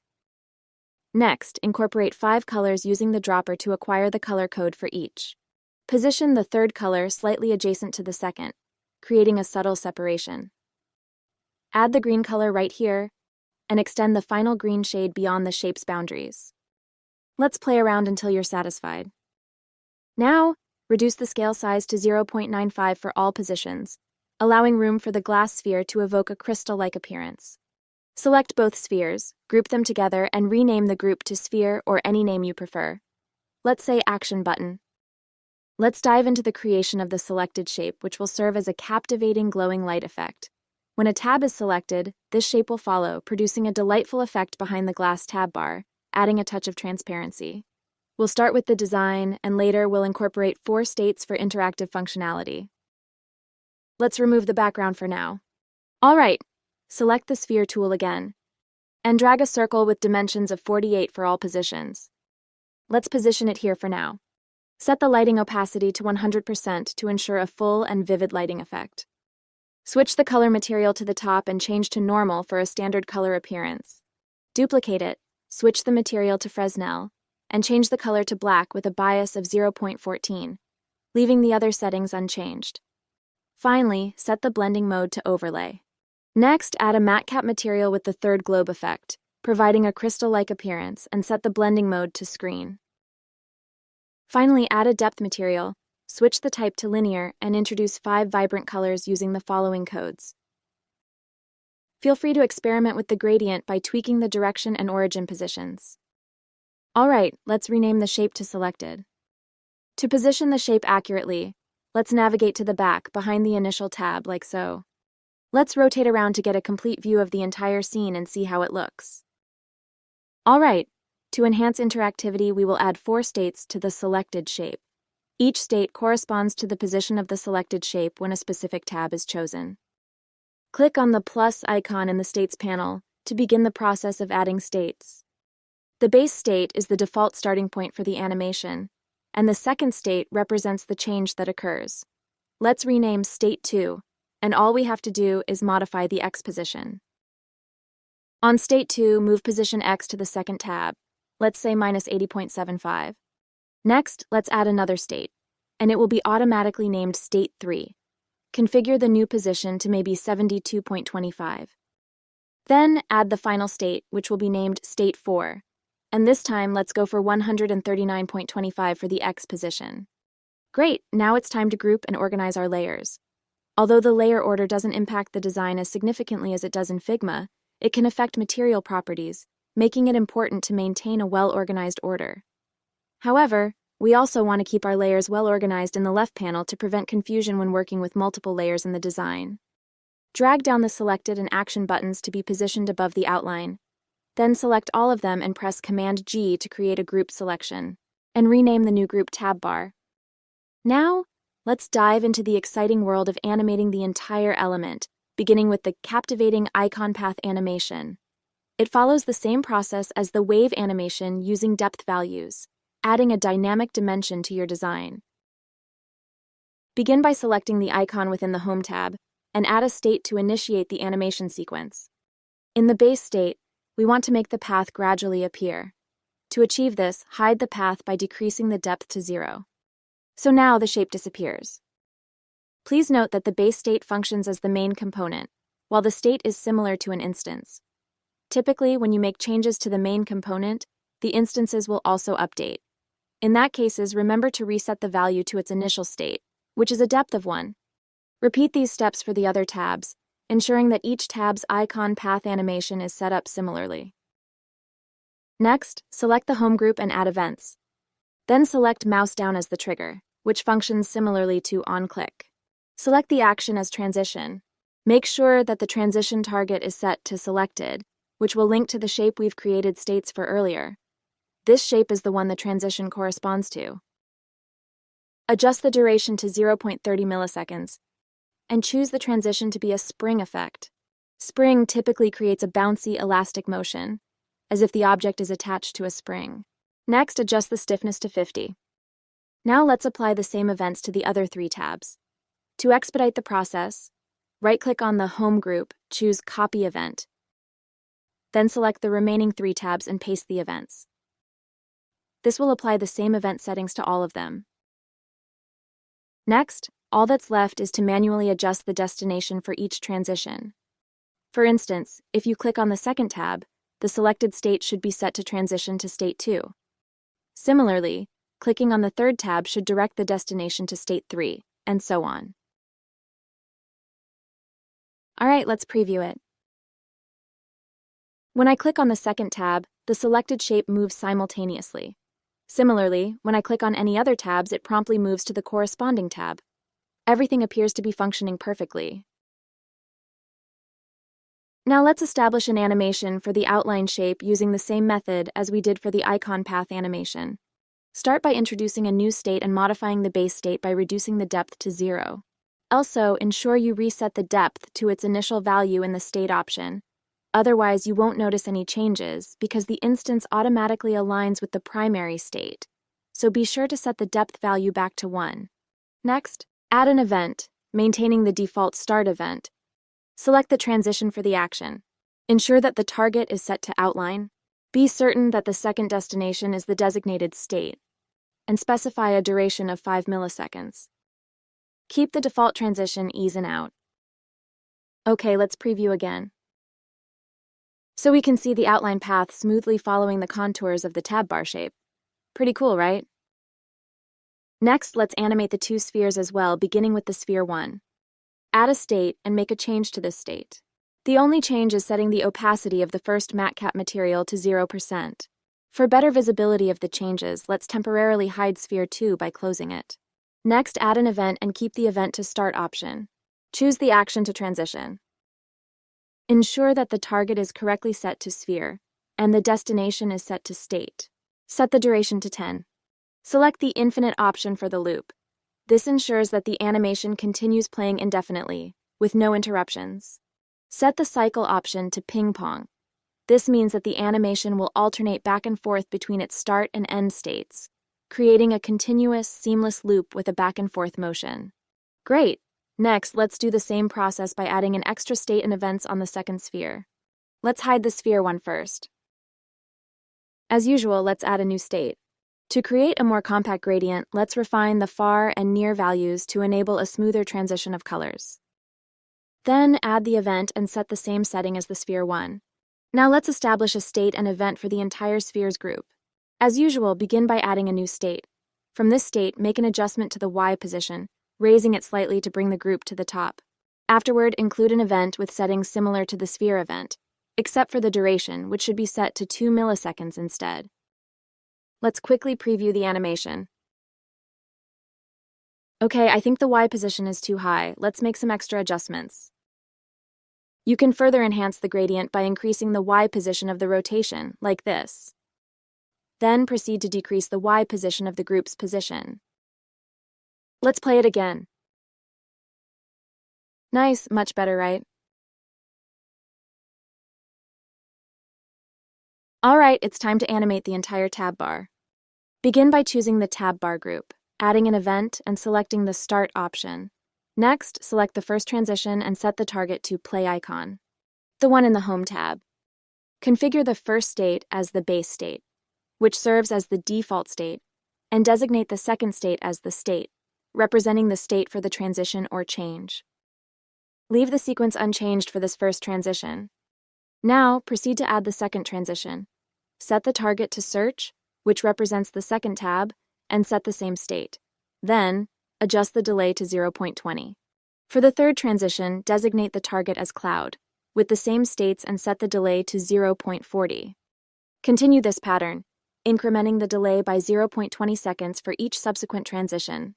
Great! Our actions are set up correctly for our icons. Keep in mind that the tab setting has 2 paths, which is why we have setting 1 and setting 2 inside the setting tab, giving us a total of 5 actions. Okay, let's preview the changes. I'll switch the background to black to improve the contrast for a better view. So now we can see the icon path transitioning from the base state to the state. This is more like a demo of the presentation, but you can also configure the path animation to trigger a mouse down event. Okay, now, to add a final touch of uniqueness, let's introduce a look at event, similar to the hover effect. The object will follow the cursor as it moves, making your project even more engaging and attractive. Okay, why don't we include the credit cards in the demo so we can visualize the whole design? The design has already been created, so all I need to do is copy it from the original file and paste it right here. Let's ensure the cards are positioned correctly. There you go. Make sure to group both the cards and the tab bar together, because we intend to apply a look at event to the entire element. So group them and rename them as UI. Afterward, add an event and configure it as a look at event. The target is already set on the cursor by default, so there's no need to do anything here as the settings should be fine, so you can use them for now. Alright, let's see what it looks like with the new event. Now you can see the entire element following my cursor as it moves. That's pretty awesome. You also have the option to test the event first and make adjustments as needed by experimenting with the settings later on. Here, I've increased the speed to 13, making the movement a bit faster. However, I prefer the default speed of 5 as it results in smoother and perfect movement. Perfect! As an additional tip, you can improve the entire scene by adding the effect property. Toggle the effect switch to the on to have access to a variety of effects for your scene. Let's incorporate some noise effects to make your glass elements appear more realistic. Reduce the opacity to 25% and select the blending mode as soft light. Soft light enhances the contrast and subtly affects the brightness and darkness of the underlying layers. It typically darkens or lightens the base layer, depending on the brightness of the blend layer. Feel free to experiment with other effects as well, depending on your requirements. Let's take a final look to witness the entire animation playing seamlessly in the same scene. Congratulations, everyone! We've successfully created this entire design and animation from scratch, including path animations on the icons and outline, a floating action button animation, and the selected state for the tab bar. Alright, I hope this has been easy for you to follow. This marks just the beginning of your creative adventure, and we're excited to see the fantastic projects you'll create with your newfound skills. See you in the next one. Variables are like magic ingredients that make your interactive designs come to life. They are values that can change or be modified. You can think of variables as assets that can be assigned to multiple objects. A variable can be a number, text, or Boolean value. The cool thing about variables is that you can use them to control and change parts of your project. You can connect them to actions and make things happen when specific conditions are met.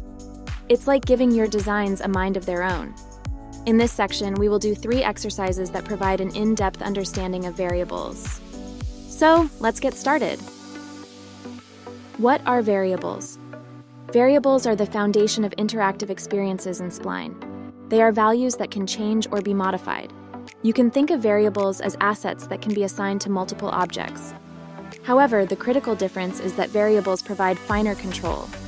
A variable can be a number, text, or Boolean value, true or false. You can combine variables with events to trigger actions and employ conditional logic to create actions driven by mathematical expressions. The best way to understand the variables is to create one, so let's open the project. For this section, you'll need 3 files: the UI charts and variables exercise, and the UI charts and variables exercise 2, and then the variable time, all available in our Spline courses library. We're going to start with the UI charts and variables exercise. When you open the project, you'll see that the 3D design is already done, and the camera is set up for you, so no adjustments are needed. We'll focus on working with variables. Open the variable table from the right sidebar when no objects are selected. The first thing we'll do is create our variable and then apply it to our objects. Variables offer different types of variables to help creators manage and animate objects. These variables have specific uses and can make your projects more interactive and dynamic. Let's look at the 3 main variable types Spline provides. Then we're going to learn about dynamic variables after that. Numbers are used for handling numerical data in your projects. You can use them to control object properties such as position, rotation, scale, and opacity. Select the number variable type. Double-click the variable name to rename it by show number, and the value is 0. This variable will represent the number here. We're going to add another number variable and change the name by angle, and the value to 45. This variable will represent the angle from the progress layer. String variables are for working with text. You can use them to create labels, display messages, or update text in your projects dynamically. Add the string variable type. Rename it by %, then change the number to 12%. We're not going to use booleans for this exercise, but I'll explain it for you. Booleans have two states, which is true and false. You can use them to trigger actions or change an element's behavior in response to user input. The last variable I'm going to add is counter, which is part of the list of dynamic variables.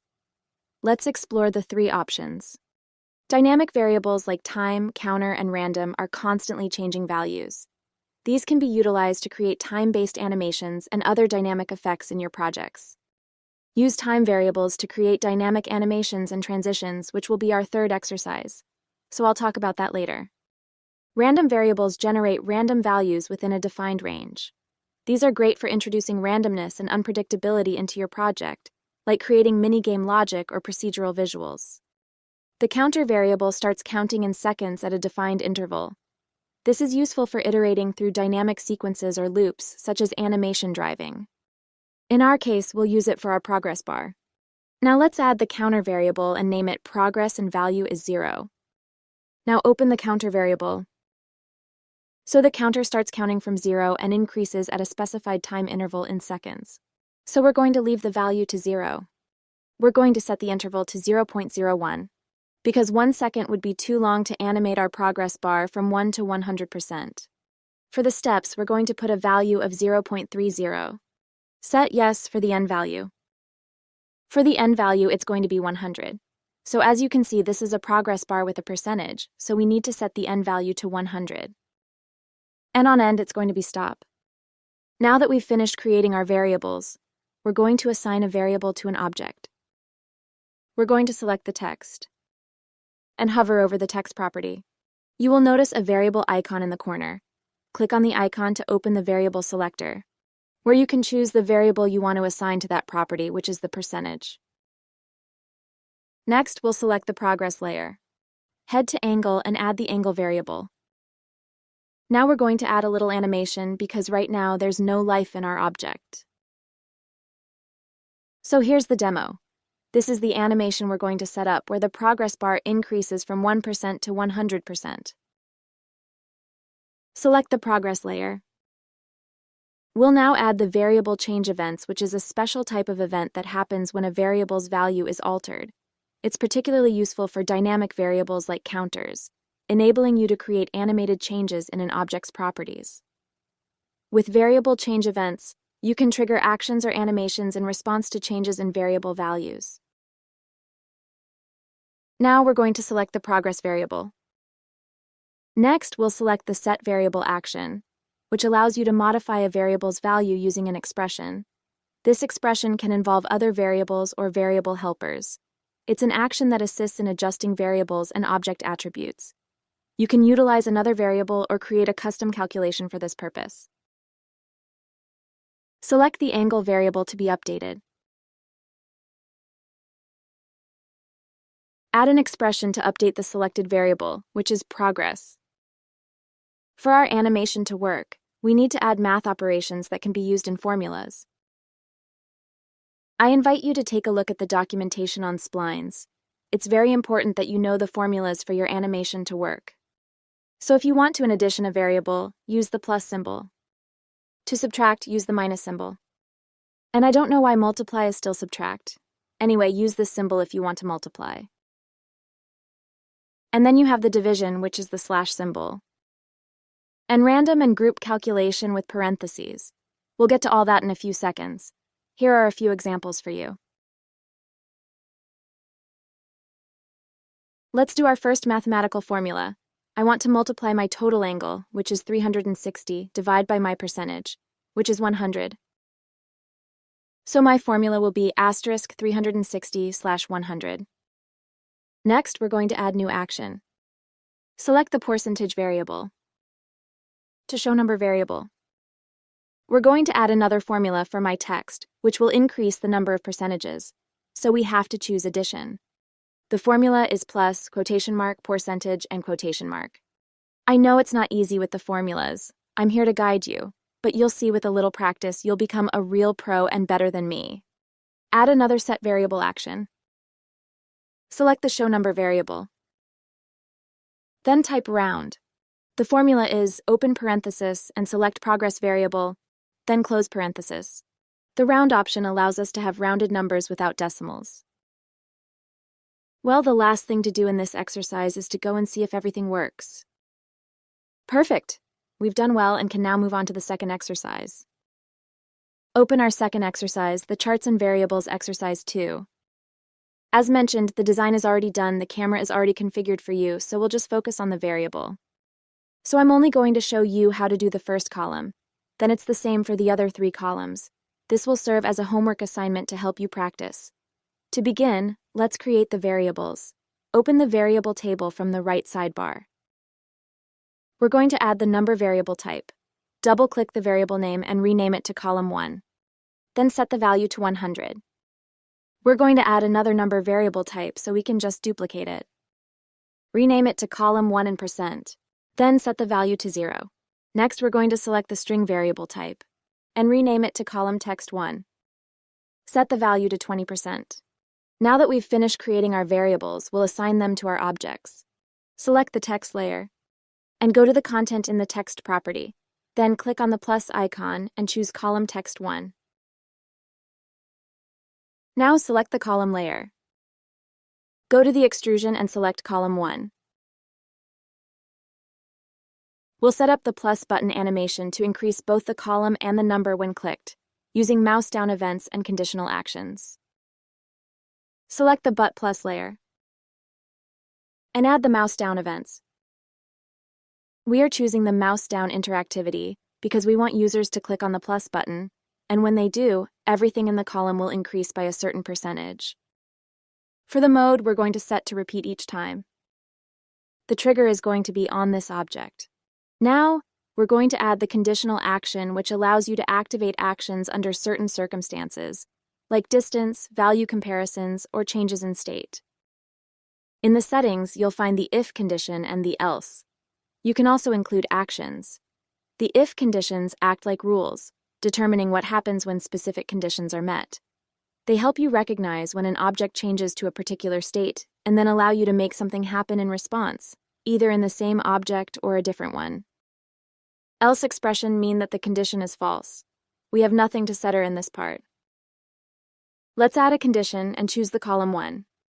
Then we have another formula to add. If you look in the options by clicking on the drop-down a little lower in purple, you'll see the formulas. We're going to choose less than. And type 500, which is the maximum of our progress bar. Then we're going to add action, which is the set variable. And select the column 1 variable. Then add expression and choose column 1 again. We're going to add a formula, which is plus 50. So let me explain my formulas. Here you can see that my maximum is 500. So this is 50% of 500, which means my progress bar is 250. If I click on column 4, my extrusion is set to 250. And the maximum is 500. Here, when you click on the plus button, I want the progress bar to increase by 50, and 50 is 10%. Before going any further, it's always a good idea to test your animation to check if your setup is working properly.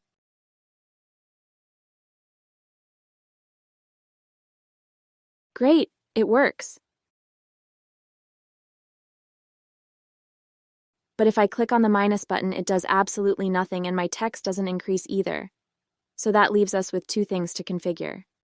So let's keep going. Now select the minus layer. I'm going to do the steps a little faster because it's the same configuration except for the formulas. Add the mouse down events. The mode is repeat each time and the trigger is on this project. Add the conditional action and select the column variable. For the formula, this will be the opposite of what we set for the plus button. So it's going to be greater than 0. Add the set variable action and select the column 1 variable. Add expression, choose again column 1. The formula will be the opposite of the plus button, which is minus 50. Well, let's test it and see if it works.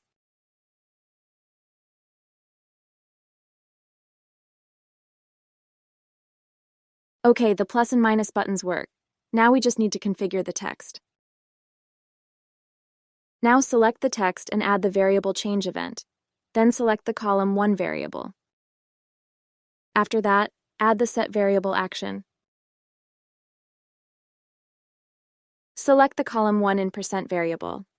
To column 1 variable. Add new actions, choose the set variable. Select the column text 1 variable. To the column 1 in % variable. Well, am I missing something? Let's see. Something wrong, right? What do you think I forgot to do? Remember our first exercise, it's the same principle. That's right, we forgot to add our magic formula. Let's start here. The formula will be /5, which is divider by 5. So if you divide the total, which is 500 by what, it will give me a total of 100. The answer is 5. This formula will enable me to have my number as a percentage based on my progress bar. Let's add the other formula, which is going to be plus quotation mark, percentage, and quotation mark.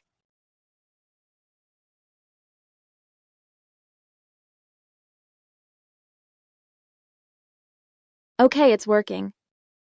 Well done. You've completed the second exercise. However, please keep in mind that you still have the other 3 columns to complete for your personal exercise. Now, let's move on to our final exercise. Now open the variable time project. We've reached our final exercise. This part is very quick and easy. We'll use the time dynamic variable for this part. In the earlier section, I provided an explanation of dynamic variables. I've already covered counter and random, and now I'll focus on explaining time. Open the variable table from the right sidebar when no objects are selected. Then, select time. Time is a valuable tool for creating dynamic animations and smooth transitions. You can use it to incorporate a time element into your projects. It involves defining a string that you can apply as the content of a text object. Time is categorized into 3 types: clock, timer, and stopwatch, each with its own set of property options, which we'll explore next. Open the time property options. With the clock type, you can choose to update time based on either local time or a specific time zone. The timer type allows you to count down from a predefined time, such as from 30 seconds to 0 seconds. The stopwatch type counts up from a predefined time, for example, from 0 seconds to 30 seconds. For the type, set to clock, and for the format, we're going to choose the first option with the hour, minute, and second. You also have several options such as hour and minute, just hour, just minute, or just second, including year, month, and many more. In our case, it's an alarm, so the first option suits us best. Then you have to choose between 12 hours or 24 hours. So a day is 24 hours, so we'll select this option. For the time zone, you have several options, but we're going to stick with none, which is the local time. So when I click on the play mode, the time doesn't move. What's left to do is to assign the text to the variable time we've just created. This time you don't even need to use events or states. Let's go back to play mode to see if everything works. Great! Everything is working perfectly, so that's it. By the way, I strongly recommend that you refer to the Spline documentation for a better understanding of variables. Additionally, explore the other sections you've learned. You'll find in the documentation the topics we've mentioned in this section. You've now learned how to use variables in Spline to create interactive and dynamic 3D content. Feel free to experiment and push the boundaries of your creativity with variables in Spline. See you in the next section, where we will learn how to animate objects with scroll interaction and scene transitions. In this section, we will learn how to create scroll-based interactions and scenes for your web design projects. By the end of this guide, you'll have a solid understanding of the essential concepts and steps to add multiple scenes and scroll events to enhance your web designs. The scroll event relies on the user's scrolling action to progress through the transitions you've added inside it. As users scroll up or down your web page, they trigger animations and transitions that can make your content come to life. Whether revealing hidden content, moving elements on the screen, or fading elements in and out, the scroll event adds a dynamic layer to your web design. So, let's get started. We're going to do 2 exercises on scroll interaction and scenes. You'll need the 2 files we'll be working on to follow this section.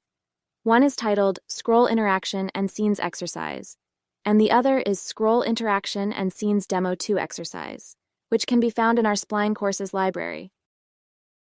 We'll start with Scroll Interaction and Scenes Exercise, so open this file. To create scroll interactions, you need elements to animate. You can add images, text, or any other elements to your scene, and arrange them how you want them to appear initially. As you may see, the design is ready when you open the file, and you don't need to adjust it. We will focus on learning animation, camera placement, and using states and events. I'll explain how I placed my elements, so I prepared 3 screens that I want to scroll. The first screen, the second screen, and the third screen. I created an invisible frame that will be the size of my screen to guide me and better visualize how my element will look, and also to align it properly. Because looking like this, it's hard to imagine how my elements will animate. Now we're going to reset our scene. When we reset, we see the first scene. For the moment, our animation is only the iPhone rising to the top. I can't do anything else to interact and see the other 2 scenes because I haven't set up the interaction yet. We're going to add new camera. Go to the viewport next to personal camera and click on Add New Camera. Also, you can add new camera from the toolbar by clicking on the plus button. This window is the preview of the camera. To be able to use it, you need to use personal camera. First, it's very important to add a state before making a new movement for the camera. We're going to rename it by Screen 2. Then we're going to move the camera down to the second screen. You can see the view change on the preview.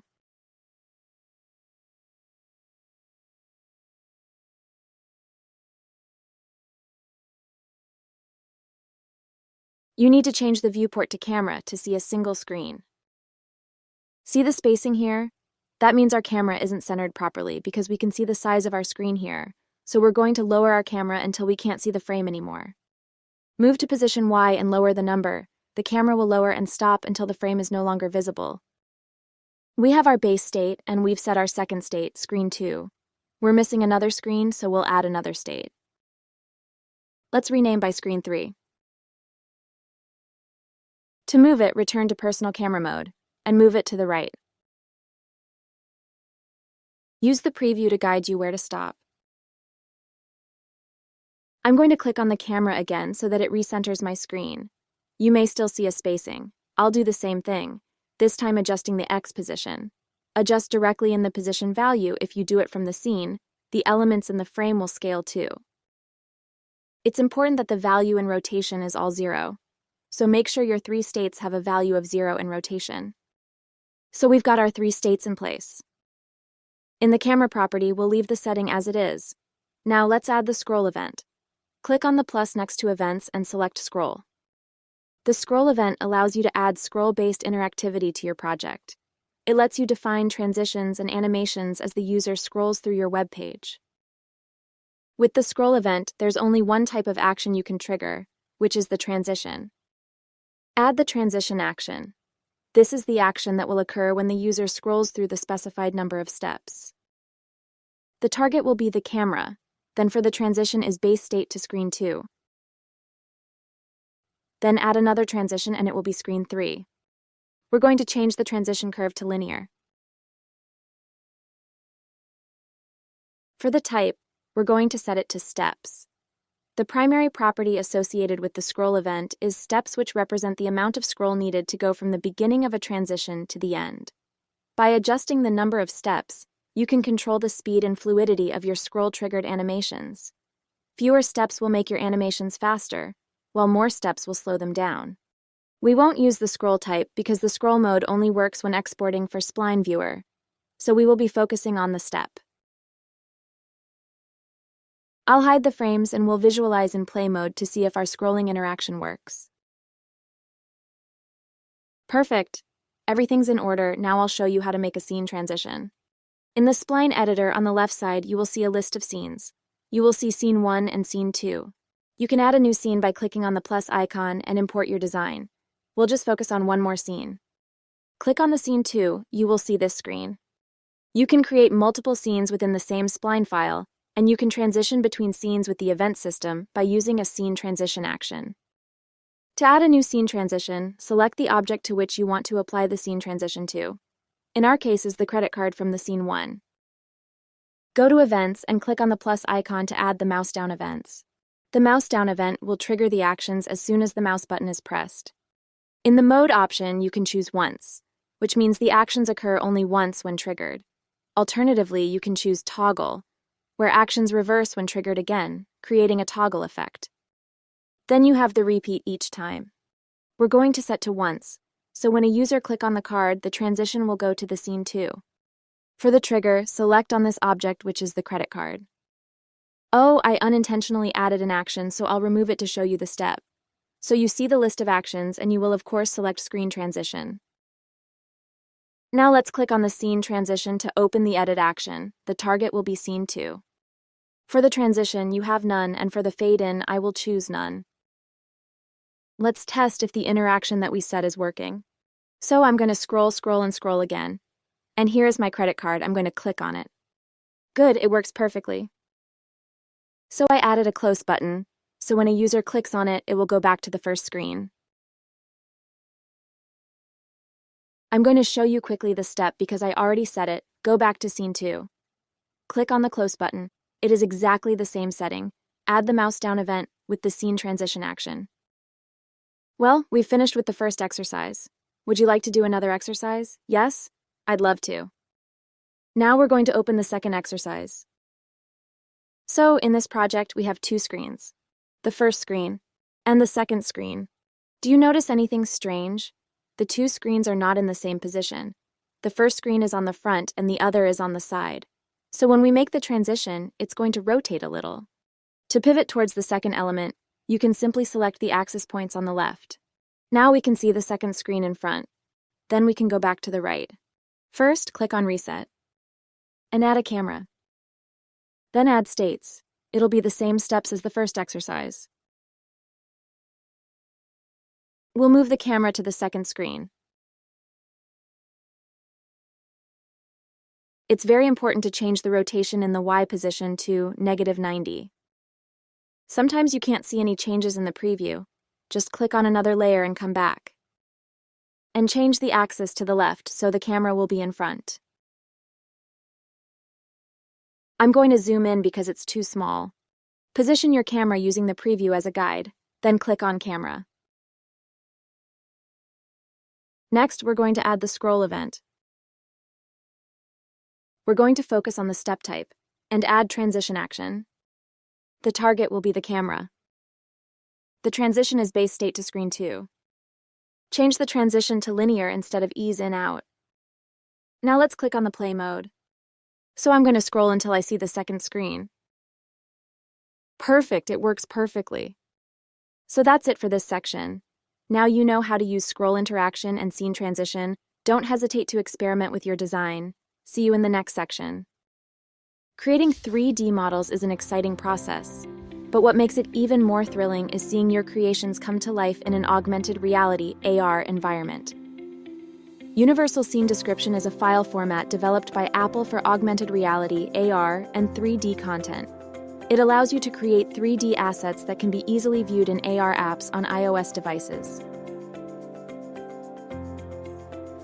Spline, a powerful 3D design tool, makes it easy to export your models in the USDZ format, making them ready for AR on iOS devices. In this section, we'll dive into the process of exporting 3D objects from Spline to make your iOS AR experiences even better. We'll explore how to export for iOS AR, optimize your objects to improve performance by reducing file size and refining textures, and seamlessly transfer your optimized 3D models to your iOS device, preparing them for an engaging, immersive AR experience. Start by building your 3D model using Spline's intuitive design tools. You can create shapes, add textures, and manipulate lighting to get the look you want. Alternatively, you can select from the pre-existing samples in Spline's library, such as icons, avatars, or any object of your choice for testing purposes. Once you've achieved the desired design, it's time to proceed with the export for AR. All right, for our demonstration, let's use this credit card design as an example. But before exporting, it's important to evaluate the performance of the scene to ensure fast loading. Let's go to the Export button on the toolbar to access different export types. So let me provide you with a quick explanation of the meaning behind each export category. Let's start with the public URL. The public URL link is typically employed for scene sharing through a direct link. On the other hand, the embed code option serves the purpose of integrating your scene seamlessly into various tools such as Notion, Webflow, WordPress, Framer, TypeDream, and more. Exporting as code, you can export your scene as code in formats such as Vanilla.js, 3.js, React, and React 3 Fiber. This can be useful for embedding it into websites or applications. You have the option to either copy the code, create a code sandbox project with it, or download the files for local hosting. Please take note that animations and events are exclusively enabled when exporting to vanilla JavaScript and React. Exporting as image. This option exports your scene as a static image. Before exporting your project as an image, it's a good idea to set up the frame mode. The frame mode allows you to define the area of your project that will be included in the image export. You can choose between JPG and PNG formats. You can choose the pixel density ratio, and you can show or hide the background. Then export your project as an image. Video recording. This option allows you to capture your scene as a video recording, frame by frame. Here, you can choose the video format, and you'll find a wide range of options available for customizing your recording settings. You can choose to either use a fixed duration or a manual duration for your recording. For example, if you select a fixed duration and press Start to start recording, it will be automatically stopped at the set duration. And if you select a manual duration, you can keep recording until you decide to click Stop to stop the recording. After your video is recorded, you'll be prompted to save it. GLTF, an open-source file format designed for 3D scenes and models, is under the development and maintenance of the Kronos Group. You have the option to export the scene with a single color material, or exports the scene with material layers, including textures. Note that some material layers are not fully supported by the GLTF format, such as gradient, materials, and glass. In that case, you need to optimize your scene. And exporting GLTF with color and texture is a paid feature. You'll need to have an active Super or Super Team subscription to use it. IOSR Universal Scene Description is a file format developed by Apple for augmented reality and 3D content. It allows you to create 3D assets that can be easily viewed in AR apps on iOS devices. We'll delve deeper into this shortly. Exporting as STL, 3D printing. STL is a 3D format commonly used for 3D printing, or CAD. All right, let's go back to our scene. Before proceeding with the export, it's essential to assess the performance of the 3D model and optimize it if necessary. Creating striking 3D scenes using Spline is just one side of the coin. The other side? Ensuring these scenes load quickly and perform smoothly. We will guide you through optimizing your Spline scene using the performance panel and other key techniques. To evaluate the performance, initiate the process by clicking the Export button. Next, select Public URL from the Type drop-down menu and then click Run Test. To help with optimization, the Performance panel offers some key metrics and opportunities for improvement to keep the load times and performance of the scene fast and efficient. Red color means critical for performance and overall scene state. Yellow, important but not critical. Gray, suggestions for housekeeping and removing unused assets, though not directly related to performance. On parametric objects, control the number of sides to increase performance. When your loading time score is green, it means your performance is good. You don't need any further optimization, but you can always clean up unnecessary layers and materials. Now let's explore another example, such as the tab bar, to better understand any potential performance issues. In this case, the model presents more obvious problems than the previous one. It contains a high number of polygons and materials, which can have an impact on performance.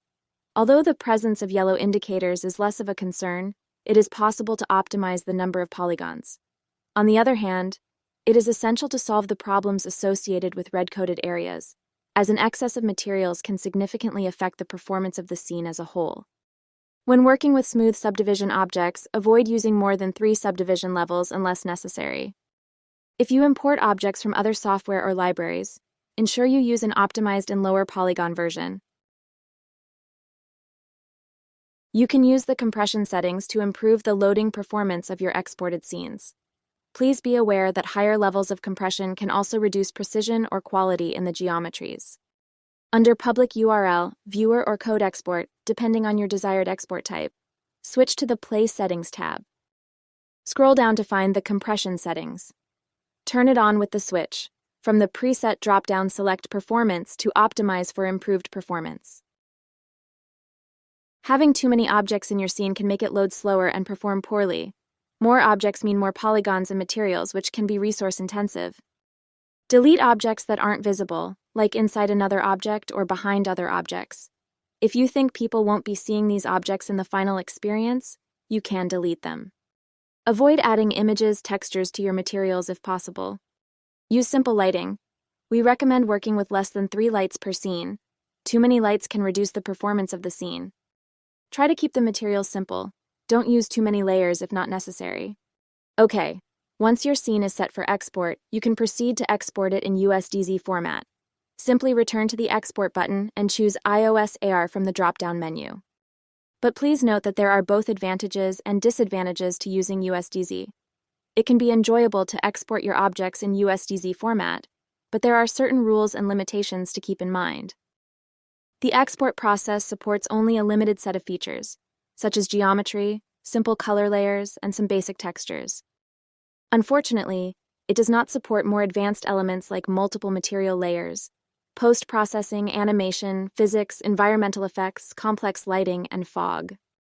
Additionally, it does not handle states, events, interactivity, assets, components, or variables. In essence, your scene should be kept basic and straightforward when working with USDZ. Great! It's time to export the scene and save the file in a location of your choice. Now that you have your USDZ file, you can open it on your iPhone or iPad to experience your 3D model in AR. Make sure to have iCloud. Simply navigate to the file on your device and tap to open it, or simply airdrop directly to your device. Your device will automatically launch the AR viewer, and you can place and interact with your model in your real-world environment. Isn't it fantastic? Creating 3D models for AR is a thrilling journey, and with Spline's intuitive tools and export options, you're well equipped to bring your creations to life. But remember, optimization is key to smooth performance. By following the strategies outlined in this tutorial, you can ensure your AR models don't just look great, but also load swiftly and perform efficiently. Now it's time to create, optimize, and immerse yourself in the AR experience.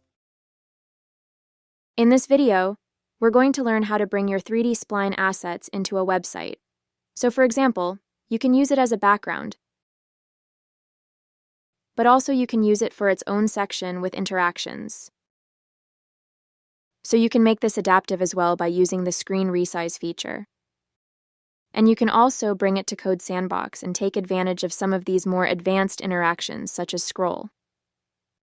So far, we've created a lot of these 3D assets. Again, you can put them on a website, in any section as a background, interactive 3D element, or entire pages. We'll focus on implementing on Framer since it's the easiest way to get started. Let's dive into publishing your components, starting with the export process. First, we'll explore the use of a public URL. This URL essentially allows you to open your 3D asset directly from the Spline website. It's a handy way to preview how your component will look in a web browser. Now let's circle back for a moment. Another option is to use this specific link. Go ahead and copy it, and then we'll transition to using Framer. Remember, to publish your components, you need a tool like Webflow or Framer. So if you haven't already, create an account with one of these platforms and get ready to launch their application. Once inside Framer, start by creating a new project. Our focus here will be on embedding the Spline 3D asset. Navigate to Insert and then locate the Embed option.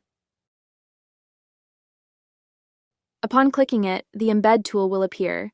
Simply drag it into your website's frame, setting it to full screen by adjusting the margins to 0 on all sides. In the Embed tool, you'll find a space to enter the URL from Spline. After entering the URL and pressing Enter, your Spline asset will appear. Now you're ready to publish and integrate your 3D asset into your framework website. The key advantage here, compared to just viewing it on the Spline website, is the level of control you gain. You can utilize the 3D asset as a background, a specific section, or even the entire website layout. For instance, you can further enhance your design by adding more elements. Start with a header bar, then include a title. After that, you're free to add any content you desire, such as text, buttons, additional sections, and finally, a footer. Now your website is fully integrated with Framer, complete with 3D assets. The final technique to publish your 3D site involves using code. You have two options here. Either download the zip file containing the HTML files and the JavaScript package, or directly edit in Code Sandbox. For those comfortable with coding, this approach allows you to delve into the package, examining the code, files, and JavaScript setup. After making your adjustments, you can directly publish your project to the preview site on Code Sandbox. Whether you're quickly publishing your 3D assets in Framer as a background, an interactive section, or building a full-fledged website with scroll interactions using the Spline viewer, the flexibility offered by the Spline export and publishing tools is immense. You can start incorporating your 3D assets into your website with just a few simple steps. I hope you found this course valuable. Every asset we've discussed is available for download, allowing you to use them alongside community and library files to jumpstart your 3D website project. Thank you for participating in this course. Enjoy exploring these tools, and I look forward to seeing you in the next one.